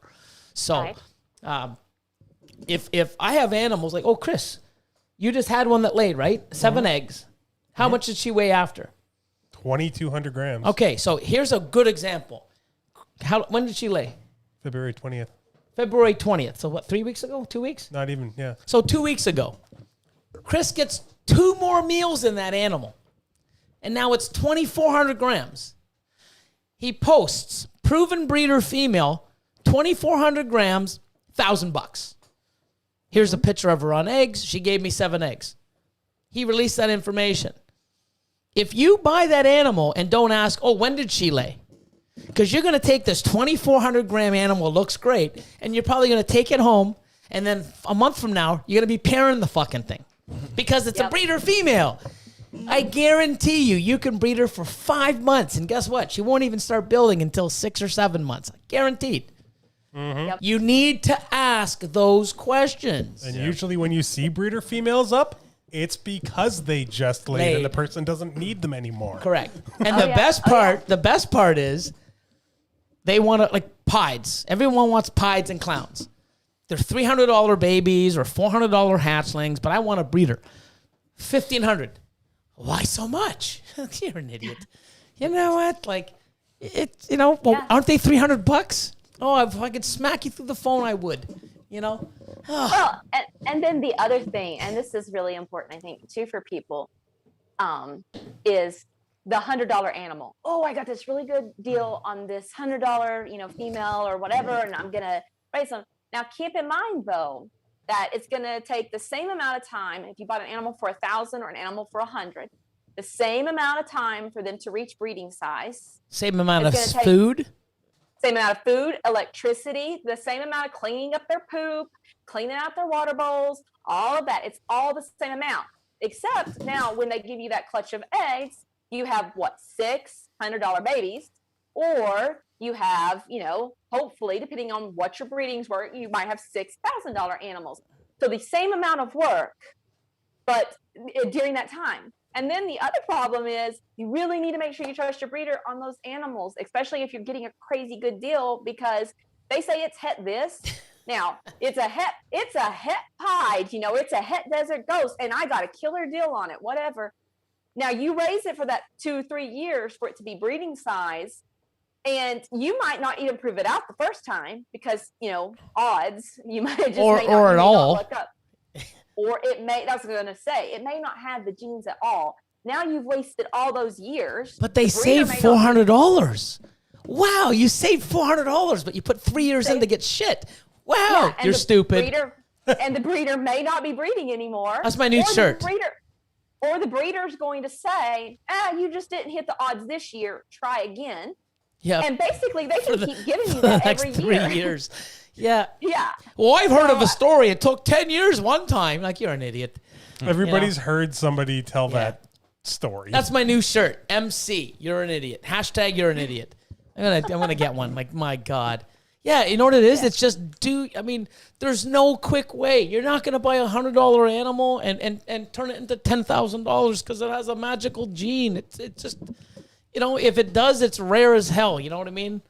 I'll get hit by lightning before that happens. Yeah, and I'm not talking down the genes. Like, you can work your way up from anything, but think about it before you do it. Just that, unless you just really love that animal and that look, maybe just save your money longer and invest in, that more expensive animal, because your return of investment on your time and the care and everything is going to be so much better rather than just like jumping on that first thing that seems like a good deal. And again, like I said, Billy was a huge help to us, Justin, Ozzy. All these guys were so helpful.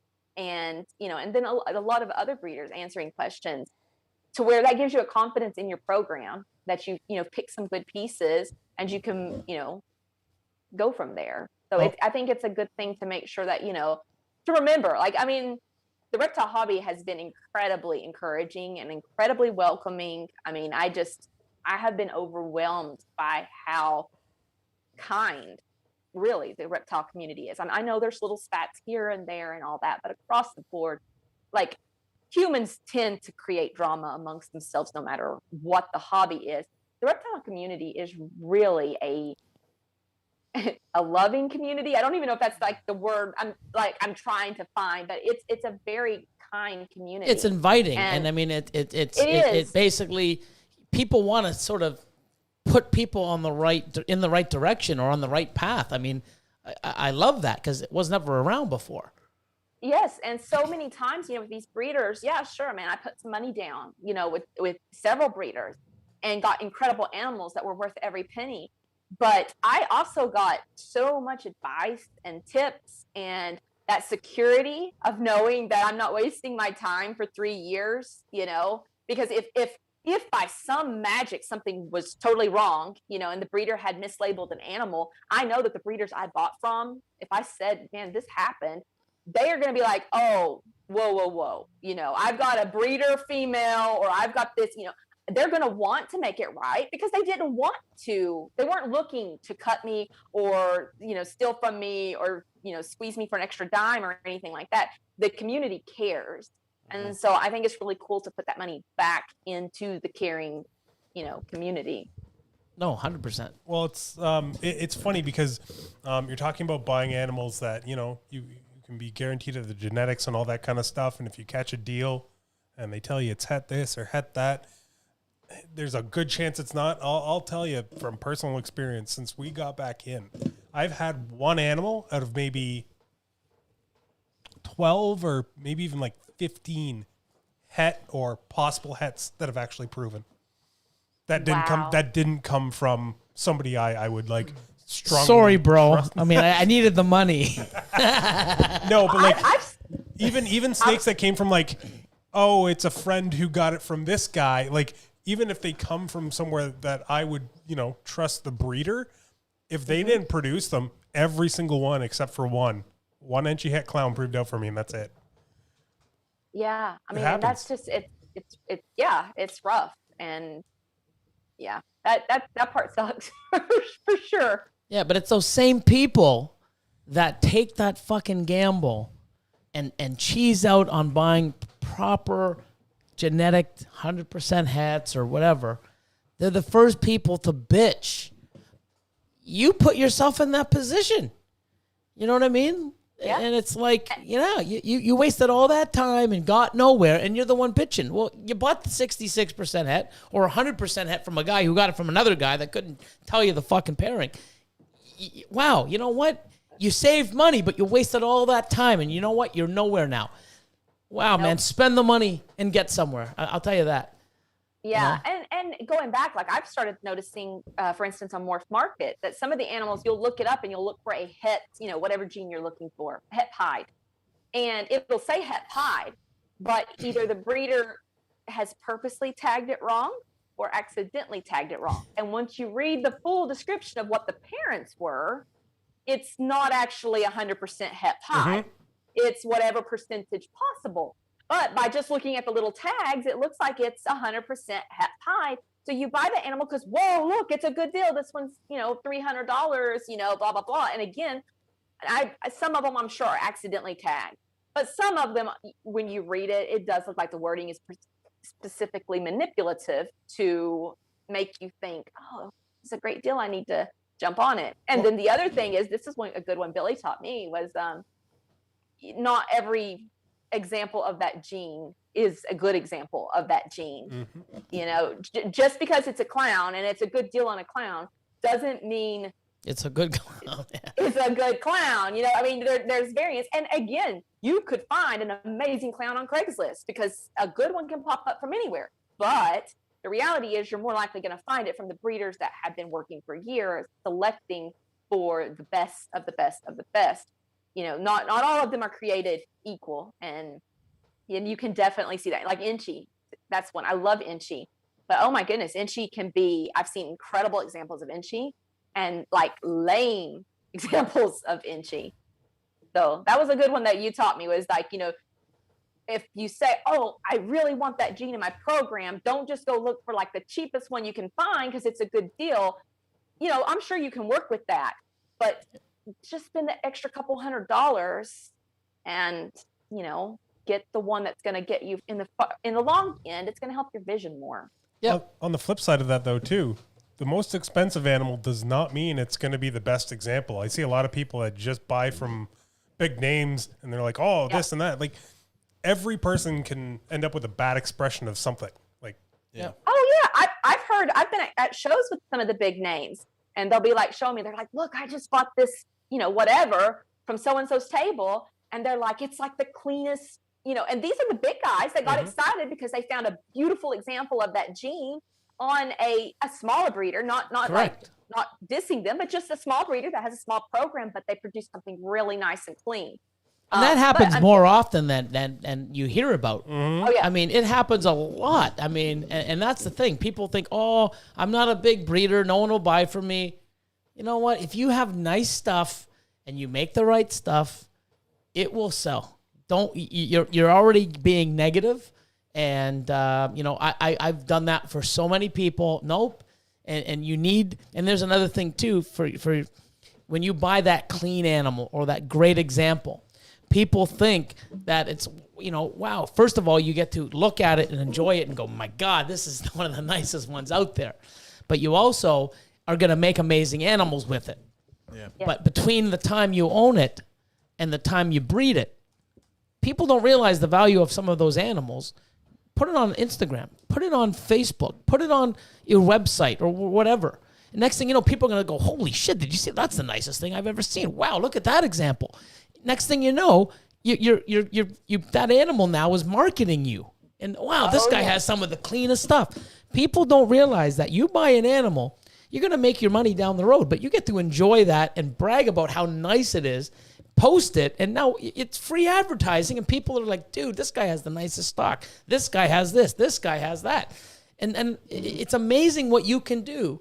Even before you make babies, people are calling you up. It's like, hey, man, you got any more of those? It's like, no, I just bought it. Oh, man, let me know when you breed it. It's like 2 years from now. Oh, put me on the list. You don't realize how excitement other people get off that animal because you spent more and got a quality piece of art.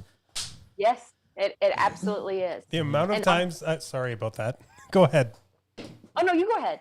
I was just going to say, the amount of times I've seen Billy at a show disappear from the table and come back with something that he did not plan to get. He's just like, look at this. I'm like, oh my God, man, where'd that come from? He's like, I don't know, some table over there. Like, just because it was an amazing looking snake. Yeah. He's like, I don't even know what I'm going to do with it. It is. And this is something from the photography standpoint. So for those that are looking at snakes online, because you can't always go in person and buy them, a couple of things. One, because I'm not saying that breeders are specifically manipulative, because I don't believe that. But keep in mind that a lot of cameras have an automatic setting that automatically edits the photos. It's inside the camera. It comes factory, like on those settings, because they don't want their person that buys this camera to take a picture and then be like, oh, this doesn't look great. So they make the images pop by increasing the colors and the saturation, factory setting. Phones are the same way. My phone, I constantly have to turn off. It automatically does like this HDR thing, even though I continuously turn it off. I have to make sure before I take photos that I turn it off again, because my phone has this auto thing built in that it wants to auto enhance the photos so that you are like, dude, look, I took a photo with my phone. And it looks so amazing. So a lot of these animals are getting posted online and the people are like, I didn't edit it at all. And they didn't, but their phones or their cameras did. Right, the filter. So, be careful. And some people will edit them. So when you're looking at an animal has incredible coloration, like, I mean, crazy, crazy colors, look at some of the other things in the photos. If there's other things in the photos, like the grass, if the grass looks like that AstroTurf color green or a football field green, then there is some color saturation has been added to that. If hey, you can see a car in the background and it's a red car, and kind of like what shade that red car should be. Oh, it's Chevy blue, or this one, and it's not the right color, then you can kind of say, okay, I can see. The other thing is the hands about that are holding the snake. They will be very, very red if they've added a lot of pigment. Because, I mean, our hands are different colors, but you can tell. I mean, if it looks like their scratches on their hands are bleeding, odds are they've added saturation, or their camera or phone has added saturation. So like, make sure when you're looking at the photos, don't get like, oh, this is the one I got to buy because look how colorful it is. It could just be the photo editing. The same with if you're looking at a snake that's on a white background and you know it's supposed to be a white background, but the white background kind of has a creamy color to it, that means that the color is warmer.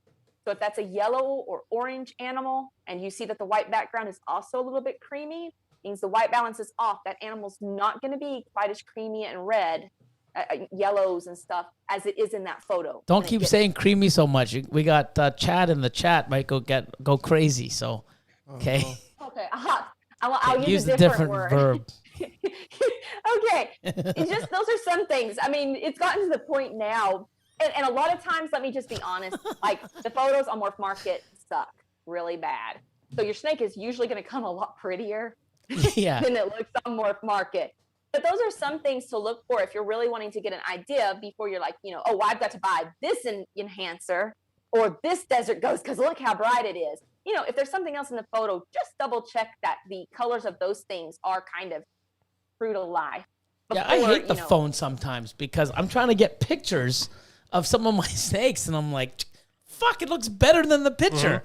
Because sometimes it takes those rich pinks and it fucks it up. I'm like, what? It's actually hypo is the worst, man. It's like actually my phone, like if I forget to turn the filter, like that thing back off, it makes the yellows and reds pop, which makes a hypo look horrible. And I'm like, my hypo is like this beautiful blue and gray, but if the phone gets a hold of it, now she just looks like a brown snake. And I'm like, sucks. I find it funny because when I first got back in, how Billy posts his snakes. Back at the old facility, there was the gray floor. And I would always just be like, it's such a boring background. Like, why don't you do something more? But now that I'm posting my own, I find posting in front of my ARS rack works the best because it lets me know right away when I pull the picture up after. I'm like, oh, fuck, no, it tweaked it. I know exactly what shade of gray those bins are, and that's not it. So somebody posted one the other night and the bins were blue. And I started laughing and I'm like, that's a Freedom Breeder or ARS rack. And I'm like, the rack's not blue. Like if it's that blue, then you know that it was either accidentally or purposely edited. And if you want to edit your snakes, go for it. For me personally, it's kind of funny. I actually underdo mine. So because I would rather my buyer get the snake and then be like, dude, your photos suck. And I've actually got that several times and I'm cool with that because I'd rather them be happier than, me posting it in these gorgeous yellows and oranges and then them getting it. And it's like, I kind of thought it looked prettier in the picture. Brian Bodie. Yes. Hi, Brian. At Brittney, from a photography standpoint, how do I make the oranges look true to life? I can get the other colors. Okay, so a lot of that's going to be your background color that you choose. And before you go anywhere, blacks and whites are the hardest. If you don't nail them, your snake's not going to look good. But really, you have to make sure your white balance is right. When you're wanting those reds and oranges to show, if you've got any kind of cool lighting on that animal, like it's going to make everything a little more to the blue side of things, which is going to kill your oranges and yellows. So sunshine is the best, or really nice flash is absolutely the best for if you really want those oranges and stuff to pop while still keeping that clean black that you usually get on those same animals. But definitely watch your white balance, because if it goes to the cool side, which you don't want that, it's just going to make your oranges suck. Also, I just want to just pipe in here real quick. There's also a lot of ways that people are accidentally misrepresenting their animals. And I know you've touched on quite a few of them, Brittney, but Brian Cusco actually has a video about it and all the different ways that the environment and everything can affect your picture. And it was basically like, watch this video to take your best Morph Market pictures or something like that. Yeah. And I don't know if it is the best way to take pictures. I'm not a photography anything, but it was really cool because it actually showed all the ways that, he showed like a foot difference outside, and the animal looked completely different just because of like how the sun was Natural shining light, on yeah. it. It was wild. It's insane. I mean, you would be surprised. Little teeny tiny changes make a huge difference. I'm actually trying to work on a series right now of different backgrounds and setups. So like, here's clean black, here's clean white, here's, I'm trying to do a series that will go out on YouTube eventually of kind of like step by step from the beginning to the end, and showing both using my, my high end, $350 flashes, and also, more like, your $100 light or natural lighting to kind of give people an option. So I am trying to work on that, but there's only so many hours in a day. And I just make sure, because I don't want it to sound like I was dissing anybody. I am not like saying people are purposely misrepresenting their animals. Again, I think a lot of it is truly often just the phone settings, and you have to remember the flip side is true too. You get a nice camera. My camera, I shoot on RAW. You look at my photos right out of the camera because it took so much information in. The photo is actually dull because you have to make that photo look like real life again. But that's why some photos you look at are boring, and like landscapes. You'll see a landscape, or take one, and you're like, well, that doesn't look exciting like it looked to my eye, because a camera can't capture that dimension and the shadows and the lights and everything like our human eye does. So editing is part of it. You just have to make sure you're not editing the animal to be unrealistic. Which, let me tell you, that bites you in the butt. Everybody says, oh, I wish I could take better photos for Morph Market. If I could take photos like you. Do you know how much I get photos of? Could you just take a quick photo in your hand real quick, please? It's like I get the opposite because I have the studio shots. It's like they want to make sure. So could I please go take a sucky photo so they can just see the animal? Like, okay, cool. I don't mind. It's just funny because it's like, no matter, you can't win either way. Mm-hmm. Yep. No, that's cool. We're learning a lot. I mean, that's neat. I've always wanted to do white backgrounds, and it just, but. I mean, you do for your Morph Market. Well, yeah, we have, because if you look at my old stuff, like some of the stuff that I've posted, it's got like, some of it has a gray or a blue tinge in the white, right? So Catherine now comes in and takes them, and they're raw and white. They're perfect. They're not creamy. Oh, you should have had Chad. Catherine here for this. They They're could have not talked cameras. They're not creamy. Creamy. Hey. Creamy. You're gonna sample that. Yeah, probably. So It would be funny for like a Halloween episode. Yeah. If the white background is peach or blue, you're killing your animal's color. I mean, unless you're, like I said, the peach color will make the orange animals look better. But if you want to represent true to life, it's too easy to wash out. It's an easy color to wash out, and your animals are going to look, better if you nail the lighting. yeah, I know we started doing stuff now on black. Just the Rubbermaid tables, that sort of, it's not even black. It's almost like a charcoal. Started shooting on that, and I don't know. It's just, it is what it is. It's tough. It is. I'm hoping, like, the lighting in my snake house right now sucks. I hate it. And so I hate taking photos in there at all. But I'm hoping I'm putting up a lot more new lights, and also putting up white walls, because it's easy. You get that color balance. Like, you're like, I'll go to take a picture, and it's like, it selects the cypress, and now it's like, oh, let's make this super warm. And then it selects the blue floor that I have in there. And then it's like, oh, let's go the other way. And it's like that white balance is trying so hard that the animal is, it's hard to get an accurate representation. Chad's going off in the chat. Oh, man. Well, you were baiting him. Of course. Of course. We all know Chad likes his cream from Chromaflux Reptiles. So, Chad's awesome, man. So, another thing. Have you used the, I got to put the plug in here, the shameless plug, the Husbandry Pro app yet? Have not yet. Gotta do it. You gotta check it out. It's awesome. I use a Google spreadsheet. Yeah. I use Google spreadsheets, and I have for many years, and old school. You got to do the new way. I saw that, and then you posted something about like your thing doing the Dymo label maker or something now. Yeah. And I'm like, wait, I just bought one of those. And so now I'm like intrigued. I have to know like what you're doing, but I haven't had a chance to Yeah, it's like pretty cool. stalk you yet. I need to stalk those last few posts that I must have missed. Yeah, no, it's pretty awesome. I mean, it's pretty cool. I know a lot of people are talking about it in the chat, but if you have any questions, you can message me on Instagram. Okay. Rogue River Reptiles just says, go ahead. Husbandry Pro is a game changer for sure. Loving it. It has definitely made my biggest weakness a strong point with record keeping. Yeah, it's pretty cool how there's a lot more stuff coming.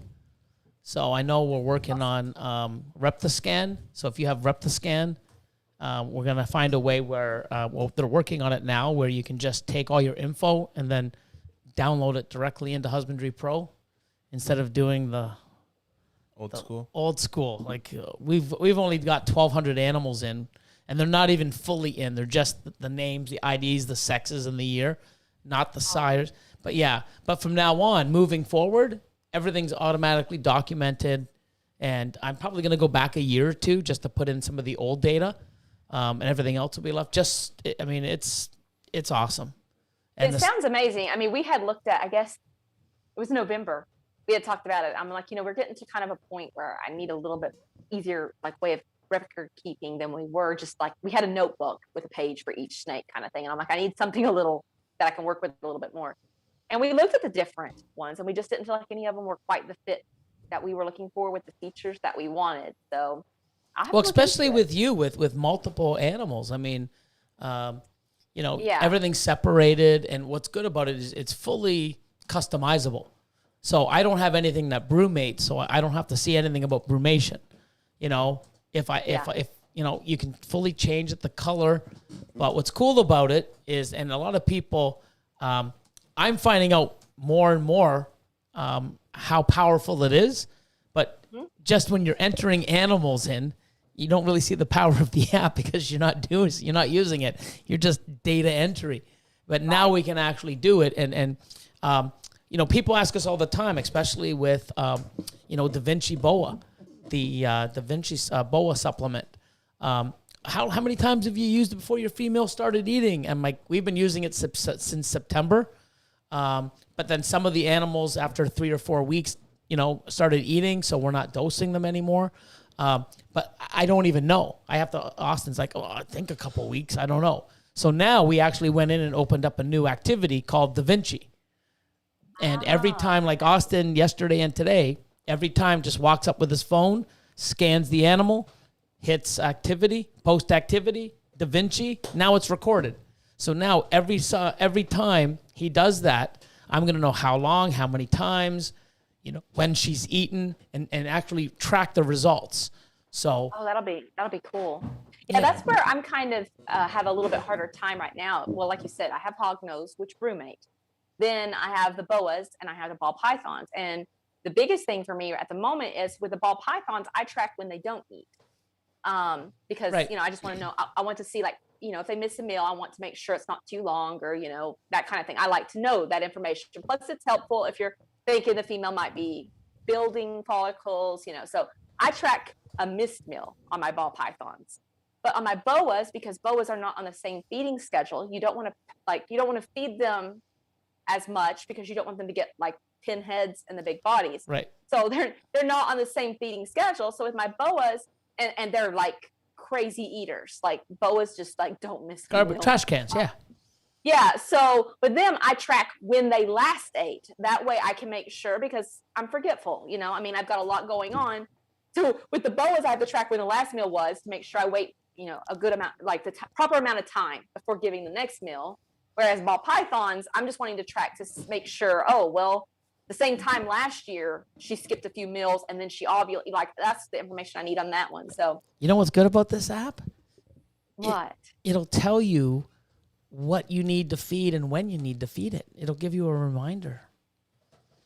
It'll also tell you how many. So if you go, say in a rack, if everything's a medium and I have 40 animals that eat medium in a rack, it'll tell me. So in my whole collection, right now I have 1,197 animals entered. Wow. When I have those animals and I put small ASF, large rat, this, that, at the end of the week, if I want it to remind me every 5 days or 7 days to feed, it'll tell me exactly how many of every size rodent I need. Oh, that's nice. And then in the rack, you go to the rack view because you see a visual rack. You scan the rack, so you can scan the rack. So you actually have a physical rack that you can see, and you can see the tubs and the name of the animals on the tub, or the ID of the animals on the tub. Now you just go scan the rack, hit bulk feed, and then any animal that didn't eat, you just click or scan and hit save, and now you know which animals don't eat and which ones do. That's neat. It's really pretty neat. it's pretty crazy. There's a lot of stuff that's Yeah, because coming. right now we do the fingers, so we're like standing there and we're like, okay, so we need this many, because we do frozen as well. It's easier. Like we breed all of our own, but if we can get something on frozen, that's our preference, just because in case you don't have the right size or whatever. And then if we didn't have frozen, we would just like do a fresh kill. That way we don't. Oh, even better. Yeah, so we make it look like we try to do that. Not every animal will go for it. So we're standing there like fingers and toes, like, okay, this many hog nose need this size, and this one needs this size, and and then we just basically because we breed our own rodents, we just bring a big bucket of rats in there and like pick the appropriate sizes, That's and then awesome. go back to the barn if we need more. But that would make it. Well, even in frozen. So if you have a bunch in your thing, you actually can put in, I have 50 of that, 20 of these, 60 of this. You can actually put your inventory of your rodents. Oh, wow. And then when That's you cool. feed it, it'll automatically deduct it from your inventory, and it tells you when to order more. You can actually put in the cost of those animals, and it tells you the cost of how much you're feeding the animal. We're thinking of everything. And what's great about it, level of organization. oh, it's crazy. And what's great about it is if you have something that you want to make better, or you have an idea, you just go select a ticket and send in your idea. And many of them are it's not an app that, hey, this is it. You got what it is this is it. It's constantly changing, constantly getting better. Lots of stuff coming. You got to check it out. You got to check it out. I'm gonna have to now. And then you're gonna thank me. It's like, oh my God, I can do this and I can do that. It's pretty cool. Yeah, it sounds like it. I like the organization thing, and then it was cool when we were planning to be smaller, and I mean we're still not going to be like huge, but once you get up over that 100, it gets more challenging to remember everything if you don't write everything down. Yeah. Awesome. You know what we haven't heard today? Too late. The funniest thing was, too, somebody actually super chatted something for the Jet Fund that got completely buried. Oh, did we? I totally forgot about it until you said that. Oh, wow. Yeah. Yeah, I mean, that's normally the first thing out of their mouth. Hey, guys, we got an important thing, Jet Fund. Austin's tired. We're trying to buy a yacht. What's a yacht now? I mean, a yacht's a lot more feasible, I think.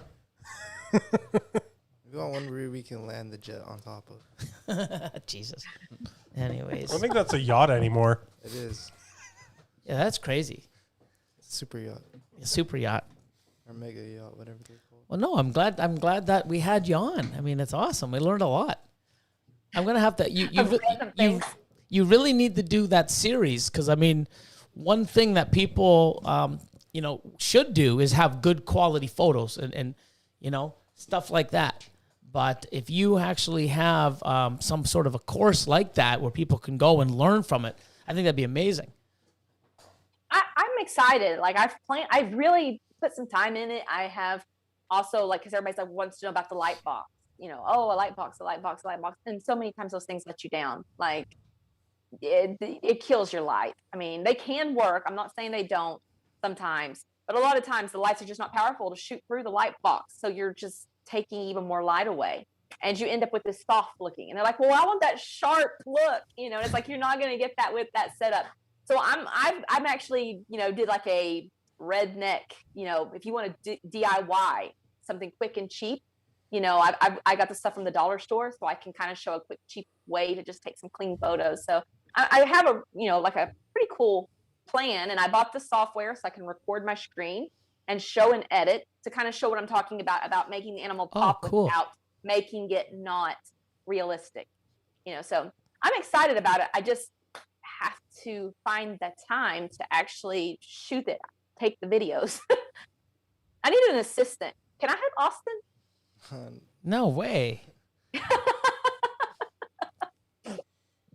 No, it's like even still, like even without having Chris now, it's just, it's almost like, you know, it's there's still there's still so much to do, and it's always like we're pushing new stuff, and now I mean a lot of things we're just sort of getting to the point where at the end of this month, I think the facility will be exactly where it was planned to be, and we'll have, you know, because right now we got the flow of things. Once the glass is in, we've got the rooms. And you know, everybody's got their sort of station, but I mean, there's always something to do. We never get caught up. We're always behind. And even with Chris now on the weekends, we sort of see that where it's like now when he's not in, it's like, holy, you know, we're always chasing our tail. Oh, I feel you.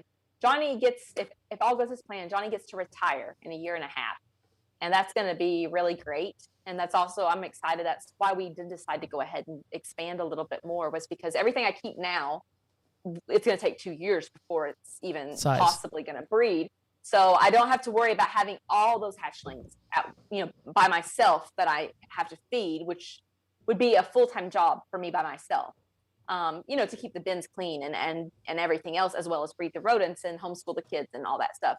So him coming home in a year and a half, I think that's going to be really cool. I mean, because we work good as a team, we work well together, and then he can help with the videos, because I get frustrated because like I'll set it up to record and I'm like, I got this. And then I go to watch it back and it focused on some stupid something, and half the video's not in focus because somebody wasn't standing there watching to make sure that it did what it needed to do. So yeah, I think it'll be cool. I can't wait to get some more stuff done, but I'm hoping to get the photography series out a lot sooner, because I get so many questions, and I think it would be easier to just be able to say, here's a link, and it be more descriptive than what I can write, you know, in a quick message. Yeah, no, I'm looking forward to that. So many other people, because I mean, it's something where, I don't know, pictures, I think I would rather have them where they look, like you said, uglier, and when they get it in person, they're happier. Because if you do it the opposite way, dude, it doesn't look like the picture. Like, you ripped me off, you know? Yep. But there's that happy balance, because if you want to grow an Instagram following, it's pictures. I mean, your Instagram following is content. It's the quality of the content and what will stop the eye, what people want to look at. I mean, you know, I'll get a lot of comments. It's like, this is a pretty feed. You know, and it's, you know, or, you know, people like that. And so you have to learn how to make them attractive, but then you also have to make sure that you're not exaggerating either. Yep. It's a balance. Yep. No, I mean, even all of us now, I mean, we're supposed to do a video today, and then something didn't pan out on for me in Austin. So that went sour. But even so, we got to start catching up on the YouTube videos, especially for me. Got some Patreon stuff that we're working on. So, it's like so much work. It is. And it's like, you know, and the breeding season's just begun. Like, we got to get prepared for all the hatchlings coming. It's going to be a lot. Yeah. I mean, it's going to be nuts. But yeah, Johnny's giving me a hard time. I need to get that video done, because everybody kept asking for like the tour. So I did the little, you know, our little snake house tour, and then I did each of the snakes, like pretty much almost our whole ball python collection. But then I started editing it, and I get bored easily. And when I kept being like, and a normal, and so like I got the video halfway edited, you know, I just need to make sure the transition's clean is really all I need to do. But I got bored. So it's like halfway edited, and he's like, you know, we're going to be in the new building soon. So if you don't get that video done, it's going to be weird. It's going to be kind of stupid. Yep. No, that's awesome. I feel you. Always more work. It is. But no, I mean, it's awesome to finally catch up and yes. You know, except for the part where Johnny came in. Yeah, it's a little disturbing, but you know what? God love him. You asked for it. You asked for I did. I know. Yeah, you brought that upon yourself. I gave the fans what they wanted. Oh man. You know, I was so relieved because he didn't get into his like comfy clothes when he came home. He had stayed in his dress shirt from work and his nice pants. And when we started the interview, he was at the computer in his nice clothes, and I thought, we're safe, we're cool. He's not gonna go. No, Yeah. you're never You brought safe. that. You brought that on yourself. That's it. There you go. Oh, That's I'll awesome. try to make sure he leaves it at home next time I get to see you at CRBE. Yeah, I man. really hope we have our CRBE this year. I Oh, just that'd want to be have it where, fantastic. CRBE, I want to have the contest again. I want to have everybody over, check out the new facility, just hang out. And, it seems like forever, and it's weird because if we don't get that, it just seems like this is our, everything's through the phone now. This is the new fucking normal, and it's not normal. I mean, wow, The contest, though, if everything happens this year and you have the contest, it's going to be insane. Oh, yeah. Like, so much crazy. crazier than before. I think you're gonna have to change the rule. You're not going to have enough time to watch the video. Yeah, There's going to be so many. Why? because if it's still the same, like whoever gets the most likes and stuff. Like, For the top three, yeah. There's going to be Yeah. so many people. So That's many good. videos. Well, maybe I'll do it a Absolutely, little but you won't be able to get through them all. mm-hmm. Well, just have it like tier. So like Billy watches the top, 20 personally, but they have to get liked up to that level. But And then- Yeah, but I always watch, so it's like, I know because you're that guy. You're supportive of everybody. well, yeah, and I mean, it was just so awesome to watch. Like, I was so excited when, oh my god, new video posted. It was just like I pretty much would stop what I was doing and watching. They were just really so awesome. But no, I mean, I hope there's a lot. That'd be really cool. I bet there will be. I bet there will be. Yeah. I want to come, but I just got to make sure I'm not going to get stuck in Canada. I don't like snow. At least not for most of the year. We don't. Canadians don't even like snow. But nobody likes snow. No. Yeah. But yeah, big shout out to Johnny. Johnny, you're awesome. Thank does you it say? for having both of us. He just said it puts the lotion on and its skin, or it gets the hose again. Do you not know what that's from? It's Buffalo Bill, man. Oh, Lotion on its skin. Or it gets the hose Oh. again. Yeah, it's Eminem. awesome. But no, man, thanks for Johnny to making an appearance. Always a pleasure. Don't say that. It's gonna be like the thing, right? So when you're on, he's gonna be doing something crazy in the background. It's gonna be Well, awesome. let me say, he's been doing some cool stuff with some treatments, like for mites that haven't been done in snakes.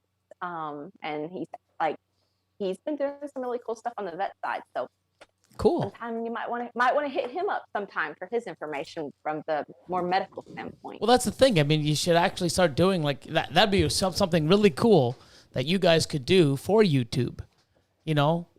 Photography, veterinarian stuff, and just anything from your expertise that would help people that are chasing 1,000 different methods on YouTube.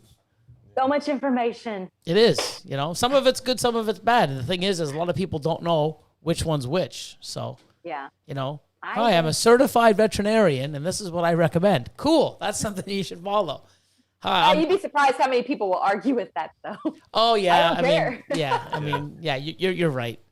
It's like, damn. Well, thank you again. I appreciate it, and I enjoyed hanging out with all you guys Awesome. and everybody that hung out in the comments. I didn't Yeah. get to see all of them, but that was really cool of you guys. Yeah, no, it's Really pretty neat. good. Pretty awesome, man. I'm just trying to think. I'm sorry, I'm not trying to think. I'm looking at everybody's in the chat because sometimes there's always something really cool at the end. It's just funny. Yeah. But not today, man. No one's funny today. Yes. Yes. A little tired, eh? Huh? Tired, eh? Yep. But no, it's great to have you. I'm glad you're doing well and you're out there. And I like seeing you that you're out there doing a lot of other, podcasts and interviews, which is cool. It's great. Yeah, that's been surprising, which is really funny because I hate being in front of the camera. Yeah, I know that. Especially back in the day, Oh, I'm getting I don't have anxiety attacks before them like the first time, but I think your contest was like first time. I mean, Yeah, you even said that. You were Yes. like, wow, it got you out video. there. So, hey, maybe I'm the reason why you're on the TV now and other people's because I got you out of your There shell, you go. which is You- great. Maybe Yeah. you did. That's another reason why I like the contest. Because you know what? If you're afraid to do something, just, and here's a reason to get in front of the camera. So it's pretty cool. And the community was cool. I mean, like, it didn't matter if it was somebody with a beautiful facility or somebody just starting or whatever. Like, everybody was so supportive. And encouraging to each other, like uplifting, like whether or not you were going to win the contest, people were just like, And so many people could relate to each other. Yeah. Like, oh my God, that's how I got into the hobby. Oh my God, that's the same as me. And it was just a great interaction, I agree. Which was awesome. But everyone have a great night. Yes. Oh my God. Of course, Richie's recessive. Chad has to come in with a $5 super chat. The Cream Fund. Oh man. Oh man. No, he didn't start something new, did he? If he wants to donate $5, I mean, Tyler from Hyped Up Reptiles. Okay, so this is what we do. Thanks for that. I almost forgot. I wouldn't have let you. Don't worry. I was waiting. Oh, were you? Okay, good. So what we do with all the guests, even Brian Gundy, okay, we ask them at the end to say Chad EAD. No. I got tricked into saying that on another show. You're not getting tricked. We're just telling you to say it, damn it. Chad EAD. There's no trick. There's no trick. He likes it. He actually likes it. For him, it's a treat. That sounds weird. It is weird. But He's a weird guy. But Chad is amazing. Okay, can I say Chad EAP? You could say E. No, you can say E to D, E to P. Say H. EAD. H for hemipenis. No, I was the P word for the male body part. Oh. Yeah, but you don't want to say penis. You want to say dick. Just say EAD. Say hemipenis. EAD. EAD. EAH. EAD. EAD. EAD. This is the peer pressure my mama warned me about. That's right. It is peer pressure. Eat a hemipene. No. What? No. Chad EAD. Come on, peer pressure. You can do it. You can do it. No. Brittney's going to be the first person to say no. If Brian Gundy can do it, that amazing man. Gundy did it. Barchek did it. Brian Barchek. Justin did it too in the chat. Oh, that's right. Oh, yeah. Justin Kabilka did too. Are you I cool like swear him? to God.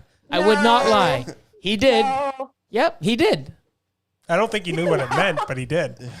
And see, that's what happened to me. I didn't know what it meant, and I was like, I thought it was motivational. So I was like, It is. Chad. For him, it is. For him, yeah. It is. No. He gets off on it. He's really strange. Like, we're not even making this up. We're not even making I'm it up. surprised he's not even there. He's here. No, like he Surprised hasn't he's not said asking anything. for it. Because it's too He's far getting- behind still. Oh. Yeah. Yeah. Chad EAD. That's it. Simple. Boom. Done. Awesome. Yep, you said it. Yeah, but I say it all the time. Someone said EAD. I'm good. Okay. Sorry, Chad. You ain't going to get it, buddy. Just say EA Sports. It's in Chad's mouth. Chad E-A. Sports. Oh, man. You're so close. Somebody edit that, please. Clip that and edit it. He just said it motivates me big time. He's He's weird. got to work for it. Oh, jeez. Oh, no. Don't tell him Usually that. does work for it. No, but you would awesome. But Johnny, I'm sure Johnny will come on and say it. Oh, don't encourage. He knew. I said it, and then I heard him laughing like a belly rolling from the other room. But he messes with me all the time.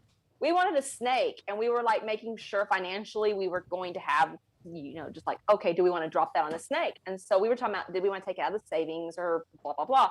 So I wake up the next morning, Johnny's looking at me real serious. And he says, honey, what? He goes, I figured out where we'll get the money from for that snake. And I'm like, oh, really? And he said it like, hey, we're going to sell this, to move money from this account. That's how he said it. And I'm like, really? And he goes, so I'm going to dress you up real nice.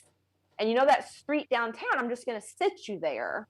And he said it all with a straight face. I was like, don't pimp me out for snakes. Oh, damn.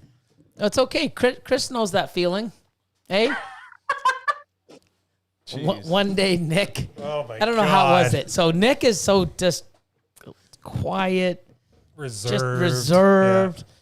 doesn't really talk much. Just get into conversations, but it's just And then one day, I don't know. I can't remember exactly what he said. It was something like they bought an awesome animal. I don't know if it was for me or someone else. They're like, yeah, it's a very big purchase, and Chris was tired that day. He goes, I'm fucking tired. My knees are hurting or something. I'm pretty sure I was hungover, but I was saying I was tired. Yeah. Oh, I'm so tired. Yeah, my legs are hurting. And Chris is, sorry, Nick.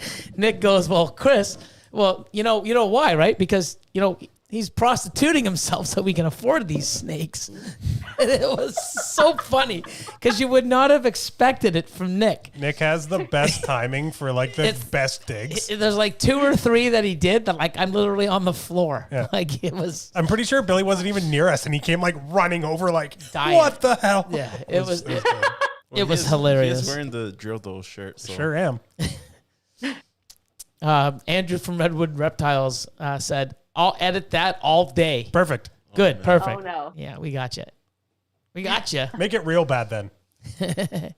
Oh, no.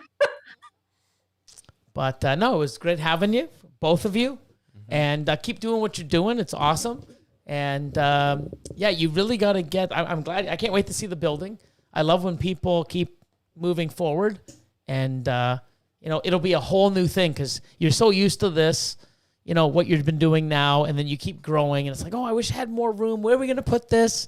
Remember Johnny, you messaged me, oh, Johnny, I got Johnny building a new rack. Yeah, he told me that. He built that redneck rack. Yeah, you always said, oh, I got another redneck rack coming. I got Johnny building another one. Jeez. Yeah, back in the day. Oh, yeah. But yeah, now you get to see where you started and now how you enjoy it. Even at the facility, we just walk in and just we're not even doing anything. It's like, wow, it's just such a relief, and it was definitely well needed. But can't wait to see how you do it and how you add your personal touch in there as well, which will always be, which is cool, a little artistic touch. Mm-hmm. And yeah, I get on that. Get on the YouTube videos. Get some stuff out. Right. There's information that we need the prior of you guys. I'll work on it harder. And thank you again. Thank you for for sure. Since the beginning, man, for answering questions, being warm, inviting me up there, introducing. I appreciate it. I just shit. I mean, I invite you to visit, and here's you and Johnny showing up at like fucking 6 a.m. with Austin helping us pack for the CRBE. Remember that? Oh, that was my favorite part of the trip. I mean, awesome. And you were so hyped up for the show, and you're just riding your table from one side to the other. You'd be like, woo! And I was like, dude, I've never seen somebody with that much energy at 6 a.m. But we had so much fun, and then we got to go help you unpack at CRBE, and when we felt such imposter syndrome, we're there and we're nobodies, and you're walking through and you're like, hey, this is the Gobbles, we're somebody, where we were nobody, and you're introducing us like we were somebody. Of course, that's what I do. I treat everyone the same. I mean, it's and it's awesome. Mm-hmm. And I got some amazing shots of you, candid behind the scene, you taking some pictures. And I got some cool shots of you too. Yeah. Just showing where you stopped. I mean, you would take your time for a kid just as much as you would take the time for the big breeder that walked up to your table. Yeah. I mean, it was cool. And it was a great experience. Yeah, and that's the thing. People got to realize that. I mean, you need to,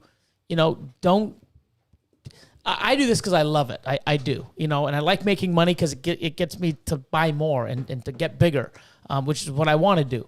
But I mean, if you're just sitting there putting your time into the people that are going to spend money and not educating or helping or putting time into a child or somebody, they're going to be us one day.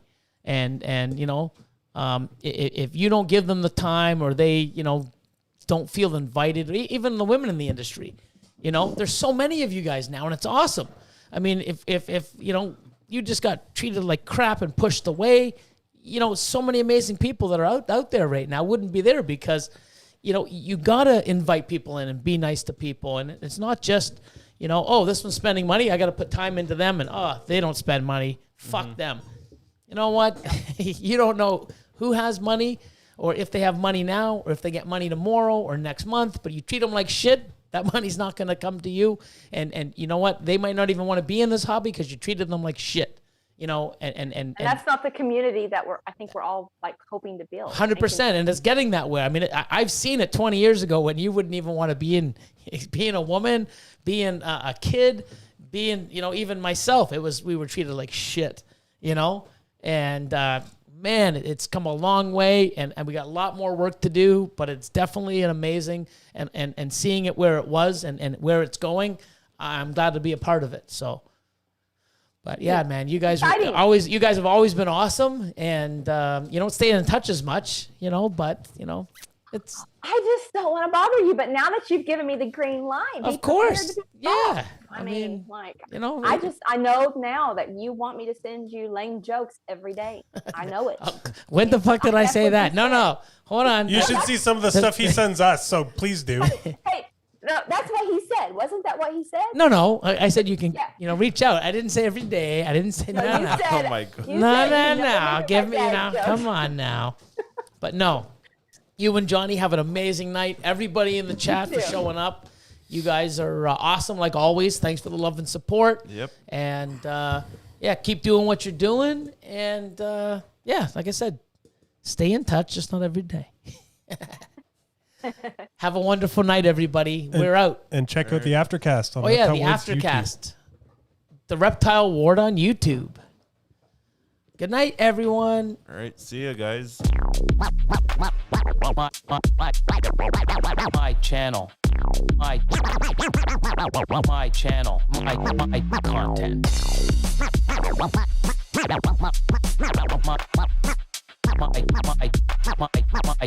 My channel, my content.